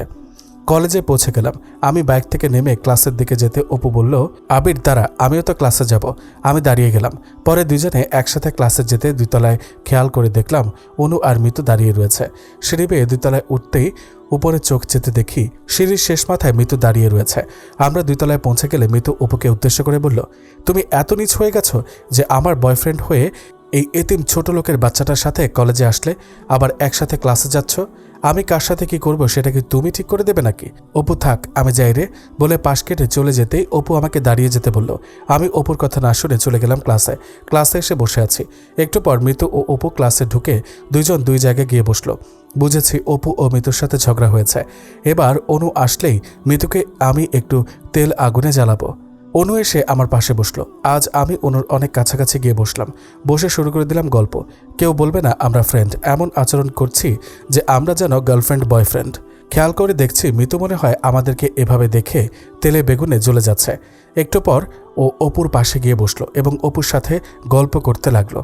যাক, তাহলে থিওরিটা কাজে লেগেছে। মনে মনে আমার কিছুটা হাসি পেল। মিতু, তুই খাল কেটে কুমির ডেকে আনতে বসেছিস, আর আমিও তোকে সেই কাজ করতে উৎসাহ দিয়ে যাব। স্যার আসলো এবং ক্লাস শুরু হয়ে গেল। ক্লাস শেষে বাসায় আসবো বলে অনুর সাথে কলেজে মাঠ দিয়ে হেঁটে আসছি। অনু বলল আমায় বাসা অবধি এগিয়ে দেবে। অনু গাড়ি আনতে গেলে আমি দাঁড়িয়ে থাকলাম। অনু গাড়ি নিয়ে আসলে ওর গাড়িতে উঠে বাসায় আসছি, আর দুজন গল্প করছি। জানলা দিয়ে তাকাতে দেখি মিতু অপুর বাইকের পেছনে বসে আছে। অপুর বাইক গাড়ির পাশাপাশি আসলে মিতু যেন আমার দিকে তাকিয়ে বলতে চাইছে, তুই একাই পারিস নাকি দেখাতে? এই দেখ আমিও পারি কিনা। ওরা চলে গেল। অনুও আমায় বাসা অবধি এগিয়ে দিয়ে চলে গেল। বাসায় এসে দেখছি আপু ও আব্বু বাসায় ফিরেনি। দুপুরের খাবারটা খেয়ে আপু ও আব্বুর জন্য খাবার নিয়ে ছুটলাম ওয়ার্কশপে। গিয়ে দেখি আপু আর আব্বু আজ কর্মীদের সাথে কাজে নেমে পড়েছে। আমি কিছুটা অবাক হয়ে গেলাম। দুপুর পেরিয়ে যাচ্ছে, এখনও খাওয়া দাওয়ার খোঁজ খবর নেই, অথচ এভাবে কাজ করে যাচ্ছে। আব্বু ও আপুকে ডেকে খেয়ে নিতে বললাম, আর আমি সব কিছু ঘুরে ঘুরে দেখলাম। বেশ কাজ করেছে সবাই। আপু ও আব্বুর খাওয়া দাওয়া শেষ হয়ে গেলে আমি সহ আবার তিনজন মিলেই কাজে নেমে পড়লাম। কাজ শেষ করে সবাই বাসায় ফিরলাম। আজ আপু ও আব্বু অনেক ক্লান্ত, তাই আজকের রান্নাটা আমি সেরে ফেললাম। রাতে খেতে বসলে আপু বলল, এভাবে যদি প্রতিদিন কাজ হয় তাহলে খুব বেশি দিন লাগবে না আমাদের ছোট্ট ওয়ার্কশপটা বৃহদায়তনে রূপ নিতে। আব্বু বলল, ঠিক বলেছিস লাবণ্য, আমরা এভাবেই প্রতিদিন নিজেদের সর্বোচ্চটা দিয়ে কাজ করে যাব। তাহলে একদিন না একদিন উপরওয়ালা ঠিক আমাদের দিকে মুখ তুলে তাকাবেনি। এক সপ্তাহ পার হয়ে গেল। আপু হিসাব করে জানালো আমাদের এক সপ্তাহ কাজের ফলে আমরা আরও 5টি সেলাই মেশিন যোগ করতে পারবো। আমি কিছুটা অবাকই হলাম বটে, তবে এ ছোট্ট সাফল্যের হাত ধরেই যে একদিন আমরা আমাদের ভাগ্যটাকে লিখে ফেলব তার কোনো সন্দেহ নেই। রাতে ঘুমাতে গিয়ে আজ আমার মনটা যেন অন্য কিছু বলছে। আমি একসময় যার পেছনে ছুটেছি সে আমাকে ছুঁড়ে ফেলে দিয়েছে। আজ অনুও আমার পেছনে ছুটছে। অনুকে দেখলে মনে হয় ও আমায় হয়তো অনেক কিছুই বলতে চায়, কিন্তু বলতে পারে না। ওকে দেখে মনে হয় ও যেন পুরোটাই মিতুর উল্টো। মিতুর ওপর প্রতিশোধ নিতে গিয়ে অনুর আবার আমার বন্ধুত্বের হাতটি ছেড়ে দিয়ে চলে যাবে না তো? তাহলে কি অনুকে আমি আপন করেই নিব? আমি কি ও যা বলতে চায় তা বলে দিব ওকে? না, এখন বলা যাবে না। এখন বলে অনু হয়তো আমায় গ্রহণ নাও করতে পারে। আবার অনুর বাবাও কোনো মতেই হয়তো আমায় মেনে নেবে না। সো আগে অনুর পাশে দাঁড়ানোর মতো যোগ্যতা অর্জন করি, তারপর না হয় সব ভেবে দেখব। এখন আপাতত অনুর সাথে এভাবেই থাকি। এদিকে তো মিতু আবার অপুর প্রেমে হাবুডুবু খাচ্ছে। শুধু সময়ের অপেক্ষা, কবে যে আমি মিতুর বিয়েটা দেখব আর আমাদের এই অবস্থাটাও পরিবর্তন হবে। কয়েক মাস এভাবে কেটে গেল। আজ আমাদের অবস্থাটা অনেকটাই পরিবর্তন এসেছে। বাড়ি পাল্টিয়েছি, একটা গাড়িও হয়েছে আমাদের অবস্থাটা মোটামুটি ভালো হয়েছে। তবে এখনও অনেক কিছুই হতে বাকি রয়ে গিয়েছে। আমার ইন্টার প্রথম বর্ষ পরীক্ষা আর কয়েকদিন পর, তাই মন দিয়ে পড়াশোনা শুরু করে দিলাম। রাতভর পড়াশোনার পাশাপাশি অনুর সাথে ভালোই চ্যাটিং চলে। পরীক্ষা চলে এলো। এক পর্যায়ে পরীক্ষা শেষও হয়ে গেল। শেষ পরীক্ষার দিন আমি আর অনু আসছি। অপু আমাদের ডেকে নিয়ে বলল, এই আয় সবাই আজকে ঘুরতে যাই। আমি না করলাম। অপু বলল, আচ্ছা আজ তাহলে আবার সবাই কলেজের ওই পুরনো চাওয়ালার দোকানের সামনে যাই, চাও খাওয়া হবে, আবার আড্ডাও দেওয়া যাবে। আচ্ছা আমরা আসবো তাহলে বলে বাসায় চলে আসলাম। বাসায় এসে খাবার টেবিলে বসলাম। আপু একে একে রান্নাঘর হতে খাবার নিয়ে আসছে। কেউ যেন দরজার কলিং বেলটা বাজাতে আপু আমাকে গিয়ে দেখতে বলল। আমি গিয়ে দরজা খুলে দেখি একটা মেয়ে, বয়সটা খুব বেশিও না আবার কমও না, মাঝামাঝি হবে। কে আপনি আর কি চাই? উনি মাথাটা নিচু করে বলল, বাবা আমি তোমার সৎমা। কি বললেন আপনি? আবার বলুন। বাবা আমি তোমার সৎমা। ও তার মানে ওই দিন আব্বুকে আপনি আর আপনার বাবা আমাদের থেকে আলাদা করেছিলেন, আর আপুকে আমাকে আমার পরিবারকে পথে বসিয়েছিলেন। এখনই এই বাসা হতে বেরিয়ে যান বলছি, নইলে কিন্তু। বাবা তোমার আব্বুকে একটু ডেকে দাও, ওনার সাথে কিছু কথা আছে, বলেই আমি চলে যাব। আব্বু বাসায় নেই, আর আব্বুর সাথে আপনার কোনো কথা বলার দরকারও নেই, চলে যান আপনি। কি হয়েছে ভাই? বলে আপু এসে ওনার সব কথা শুনে বাসার ভেতরে আসতে বলল। আমি আপুর দয়া দেখে অবাক হয়ে গেলাম। শুধু রাগে আমার হাত পা কামড়াচ্ছে। একটু পর আব্বু আসলো। আব্বু এসে তো আমার থেকে ওনাকে বেশি রাগ দেখিয়ে গেলেন, কিন্তু আপুর কথায় আব্বু কিছুটা শান্ত হয়ে গেলেন এবং কি জন্য এসেছে তা জানতে চাইলেন। সৎমা বলল, আমার বাবা হাসপাতালে, ওনার ক্যান্সার হয়েছে, ডাক্তার বলেছে আর বেশি দিন বাঁচবেন না উনি। বাবার শেষ ইচ্ছা তোমাকে দেখার, তোমার কাছে ক্ষমা চাওয়ার, প্লিজ আমার সাথে চলো তুমি। আব্বু কিছুতে রাজি হলেন না। এক পর্যায়ে সৎমা আমাদের সামনে আব্বুর পা জড়িয়ে ধরলেন। বলো, মেয়ে হয়ে আমি কি আমার আব্বুর শেষ ইচ্ছাটা পূরণ করতে পারি না? তোমার যত ইচ্ছা আমাকে শাস্তি দাও প্লিজ, তবু একটিবার চলো। আব্বু এসে ওনাকে তুললেন এবং আপু ও আব্বুকে একটু বোঝালেন। অবশেষে আব্বু রাজি হয়ে গেলেন। আমরা সবাই গাড়িতে উঠলাম। আব্বু গাড়ি স্টার্ট দিতেই এক ব্যক্তি এসে গাড়ির জানলা দিয়ে আমাকে একটা কার্ড দিল। আমি কার্ডটি খুলতে অবাক হয়ে গেলাম। আপু বলল, কিসের কার্ড ওটা ভাই? মিতু ও অপুর বিয়ের কার্ড। বলিস কি, উনি কি তাহলে আমাদের মিতুর বিয়ের কার্ড দিয়েছেন? না আপু, এই কার্ড অপু আমায় দিয়েছেন বন্ধু হিসেবে, আর আব্বু সহ আমাদের সবাই অবশ্যই ওই বিয়েতে যেতে বলেছেন। ও আচ্ছা। আমি কার্ডটি রেখে দিয়ে ভাবছি, বাবা এবার বিয়েটা হবেই তাহলে। বিয়ের পরেই মিতু বুঝবে জ্বালা। কিন্তু মিতুর বিয়ে দিতে মাসুদ সাহেব রাজি হয়ে গেল। কিন্তু কেন রাজি হলো? উনি তো অপুকে দেখতেই পারেন না। আমরা হাসপাতালে পৌঁছে গেলাম। সবাই হাসপাতালে ঢুকলো আর আমি এদিক ওদিক দেখতে লাগলাম। একটু পর আপু আমায় ডাকলেও আমি গেলাম না। দেখা করা শেষে আব্বু ও আপু বেরিয়ে আসলো। বাসায় চলে আসলাম। বাসায় এসে বসে আছি। একটু পর আপু এসে আমার পাশে বসলো। অপুর বিয়েতে যাবি ভাই? আপু। ও বড় মুখ নিয়ে সব ভুলে গিয়ে আমাদেরকে দাওয়াত করেছে। একদিন আগে যেতে বলেছে, না গেলে কেমন হয় বল? আচ্ছা আমরা তাহলে যাব। আর অপুর বিয়েতে সবচেয়ে দামি গিফটটা আমরাই দেব। আচ্ছা ঠিক আছে। মনে মনে ভাবছি আমিও তো সেটাই চাই। গিফটটা মিতু ও ওর ভাই দেখবে আর জ্বলে পুড়ে মরবে। হঠাৎ ফোনটা বেজে উঠল। হাতে নিতে দেখি অনু ফোন করেছে। আমি বললাম, অনু বলো, কেমন আছো? আমরা মিতুর বিয়ের শপিং করতে যাচ্ছি, তুমি আসবে? না অনু, যাও তোমরা। আচ্ছা বলে অনু ফোনটা রেখে দিল। একটা কথা বলবো ভাই? বল। অনু মনে হয় তোকে অনেক ভালোবাসে, তুইও ওর ভালোবাসার অমর্যাদা করিস না। কি বলিস আপু? ওর সাথে কি আমার যায়? আরও অনেকটা পথ পাড়ি দিতে হবে আমাদেরকে, তারপর না হয় অনুর সাথে আমাদের যাবে। ভাই দেখিস, যায় কি না যায় তা ভেবে আবার অনুকে যেন হারিয়ে ফেলিস না। ও অনেক মিষ্টি একটা মেয়ে, এত বড় ফ্যামিলির মেয়ে হয়ে আমাদের সাথে মিশে। আপু বাদ দে না। এখন বল অপুর বিয়েতে কি গিফট দেওয়া যায়? ভাই আমরা একটা স্বর্ণের আংটি দিব অপুকে। কেমন হবে বল? আপু তুই কি বললি? স্বর্ণের আংটি তো অনেক মূল্যবান হবে। হোক তাতে কি, আমরা এটাই দিব। কালকে অপুর বিয়ে। অপু বারবার ফোন করে আমাদেরকে আজই যেতে বলেছিল, তাই আমরা রাজি হয়ে বললাম আচ্ছা তাহলে আমরা সবাই আজই আসছি। আমরা আংটি অর্ডার করে রেখেছিলাম। আমি গহনার দোকানে আংটি আনতে গিয়ে দাঁড়িয়ে আছি। একটু পর মিতুর ভাই মিতুকে নিয়ে ওই একই দোকানে হাজির হলো। আমি আংটির জন্য 25,000 টাকা বার করে দিতেই দোকানদার আরও 1,000 টাকা চেয়ে বসলো, যা অর্ডারের চেয়েও বেশি। দোকানদার বলল, স্যার আংটিটার জন্য আরও 1,000 টাকা দিন না প্লিজ, নতুবা আমাদের লস হয়ে যাবে প্লিজ স্যার। আরে প্লিজ বলার কি আছে, এই নিন টাকা। আমি টাকা দিতেই দোকানদার অনেক খুশি হয়ে গেলেন। আংটিটা নিয়ে মাসুদ সাহেবের দিকে একটু ঘুরে তাকিয়ে চলে আসলাম। হয়তোবা উনি ও মিতু সহ কিছুটা অবাক হয়ে গেলেন।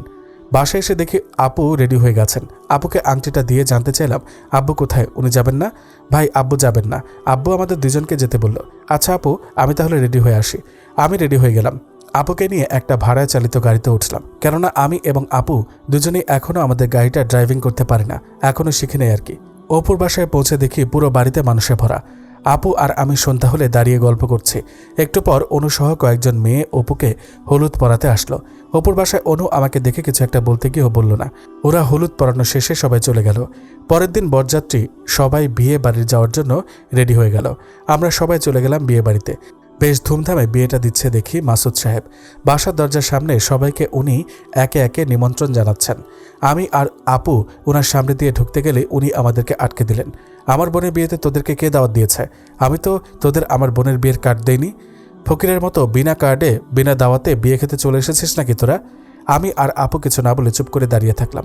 মাসুদ সাহেব গলা বাজিয়ে আমাদের বেশ কিছু কথা শোনাতে শুরু করে দিলেন। এমন চেঁচামেচি দেখে অনেক মানুষজন হাজির হয়ে গেল। আমি একজন মানুষকে বললাম, ভেতরে গিয়ে বরকে বলুন আবির নামের এক ছেলেকে বিয়ে বাড়িতে ঢুকতে দিচ্ছে না। লোকটি আমার কথা মতো বরকে মানে অপুকে বলতে বাড়ির ভেতরে চলে গেল। কয়েক সেকেন্ডের মধ্যে অপু এসে হাজির হয়ে গেল। কি হয়েছে এখানে?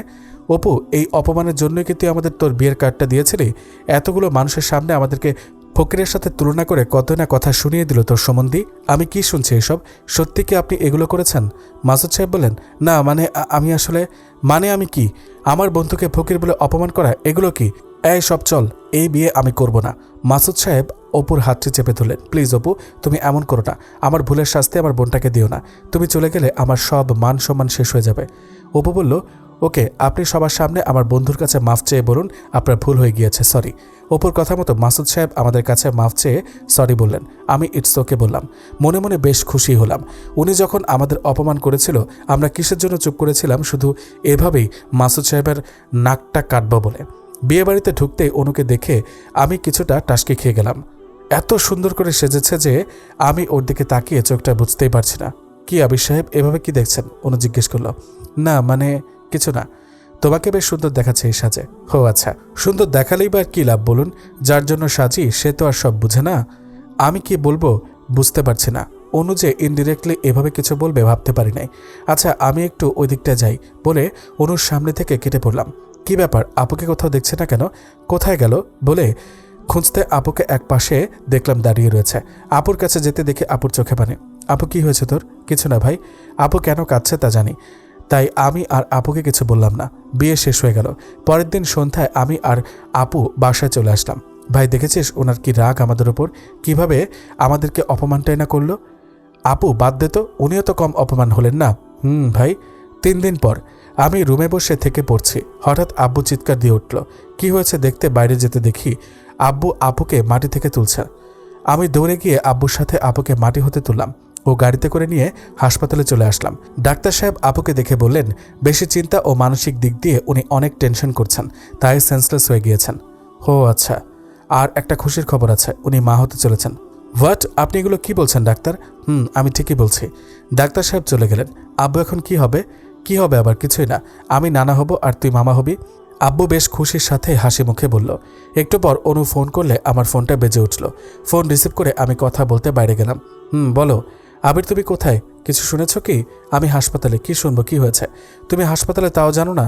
তুমি হাসপাতালে কি মিতুকে দেখতে গিয়েছো নাকি? না, আমি মিতুকে দেখতে যাব কেন? আপু অসুস্থ তাই হাসপাতালে নিয়ে এসেছি। ও আচ্ছা, শোনো তাহলে, অপু নাকি মিতুকে অনেক মারধর করেছে। মিতুর নাকি খুব খারাপ অবস্থা। আমরা সব মিতুকে দেখতে যাচ্ছি এই হাসপাতালে। হাসপাতালের নাম বলল। আচ্ছা যাও বলে ফোন রেখে দিয়ে ভাবছি আমরাও তো এই হাসপাতালে রয়েছে। মিতু কোন রুমে ভর্তি হয়েছে তাহলে? নাকি ওকে হাসপাতালে নিয়ে আসছে? আমি আপুর কাছে যেয়ে দেখি আপুর জ্ঞান ফিরেছে, উঠে বসে আছে। আপু তুই অন্তঃসত্ত্বা, আমাদের আগে বলতে পারিস নাই? তাহলে আমরা বাচ্চাটাকে নষ্ট করে ফেলতে পারতাম। ঠাস করে চড় মারল আপু আমাকে। ছি ভাই ছি, তুই এমন কথা বলবি আমি তা কখনোই ভাবি নাই। আমার সন্তান কি অবৈধ যে আমি সন্তান নষ্ট করব? আমার সন্তানের বাবা রয়েছে, তার পিতৃ পরিচয় আছে। আমি কেন সন্তান নষ্ট করব? আর তোদের সাথে আমাকে রাখতে যদি তোদের কোনো সমস্যা হয় তাহলে বলে দে, আমি একাই থাকব। আমার সন্তানকে আমি একাই বাবা মায়ের আদর দিয়ে বড় করব, মানুষ করব। বুঝলাম আমার কথায় আপু অনেক কষ্ট পেয়েছে। আমার এই কথাটি আপুকে বলা মোটেও ঠিক হয়নি। তাই সরি আপু, আমায় মাফ করে দে প্লিজ। আমি আর এমন কথা বলবো না কখনো। আব্বুও বলল মা, ওকে মাফ করে দে, ও না বুঝে কথাটি বলে ফেলেছে। ডাক্তার সাহেব এসে কিছু ঔষধের স্লিপ দিয়ে আমাদের বললেন এই ওষুধগুলো খাওয়াবেন আর ওনাকে একটু দেখে রাখবেন। আপনারা চাইলে আজকে ওনাকে বাসায় নিয়ে যেতে পারেন। আমি ওষুধের স্লিপ নিয়ে বাইরে আসতে দেখি অনু হাসপাতালে প্রবেশ করছে। অনু কেমন আছো? আর মৃতুকে কি এই হাসপাতালে নিয়ে এসেছে নাকি? তাই তো শুনলাম, মৃতুকে এই হাসপাতালে নিয়ে এসেছে। সম্ভবত 302 নম্বর রুমে হবে মনে হয়। আর আবির, তুমি কোথায় যাচ্ছ? চলো যাই, মৃতুকে দেখে আসি। তুমি যাও অনু, আমি আপুর ঔষধগুলো নিয়ে আসি। আচ্ছা আগে বলো আপু কত নম্বর রুমে আছেন, ওনাকেও দেখে যাই। আপু 307-এ। আমি আসি, তুমি যাও বলে চলে আসছি। আর ভাবছি মিতুকে দেখতে না গেলে হয় নাকি? মিতুকে তো আমি অবশ্যই দেখতে যাব। আজ আমার যেমন কষ্টের দিন ঠিক তেমনই খুশিরও দিন। যা চেয়েছিলাম কিছুটা হলেও তা হয়েছে। মিতুকে দেখব আর মনের ভাষায় বলবো যে দেখ আজ কেমন লাগে। ঔষধ নিয়ে চলে আসলাম। আমি রুমে ঢুকতে খেয়াল করে দেখলাম আপু চোখের ভাষায় অনুকে কেন্দ্র করে আব্বুকে কি যেন বুঝাচ্ছে। আব্বুও যেন অনুর দিকে চেয়ে আছে। কি ব্যাপার অনু, মিতুকে দেখতে যাও নাই? না আবির, এখনো যায়নি, তোমার সাথে যাব বলে বসে আছি। মিতুকে দেখতে যাওয়ার কথা শুনে আপু জানতে চাইল মিতুকে দেখতে যাবে মানে কি? আমি কিছু বলার আগেই অনু সব বলে দিল। কাল রাতে মিতুকে অপু নাকি অনেক মারধর করেছে। মিতুকে ওর ভাইয়া এই হাসপাতালে ভর্তি করেছেন, তাই মিতুকে দেখতে যাব। আপু বলো কি, মিতুকে অপু এত মারধর করেছে যে হাসপাতালে ভর্তি করেছে? আমি মনে মনে বললাম তাতে কি হয়েছে, বেশ করেছে অপু ভাই, গুড জব। আপু অনেক মারধর করেছে। ওহ চলো তাহলে তোমাদের সাথে আমিও মিতুকে দেখতে যাব। যার জন্য মাসুদ ভাইয়া আপুকে ডিভোর্স দেওয়ার জন্য ডিভোর্স পেপারে সই করেছেন, অথচ আপু তাকেই দেখতে যাবে শুনে আমার কিছুটা অবাকই লাগলো। আপু আসলে এতটা ক্ষমাশীল, আপুর মনটা যেন খুবই সহনীয়। আপু তুই পরে দেখতে যাবি, এখন রেস্ট নে, তোর শরীরটা অসুস্থ। আমি আর অনু যাচ্ছি। আব্বু আপুকে দেখে রেখো বলে চলে আসলাম মিতুকে দেখতে। আপু অনু ও আমাকে যেতে দেখে আবারও আব্বুকে যেন ইশারায় কিছু একটা বলল।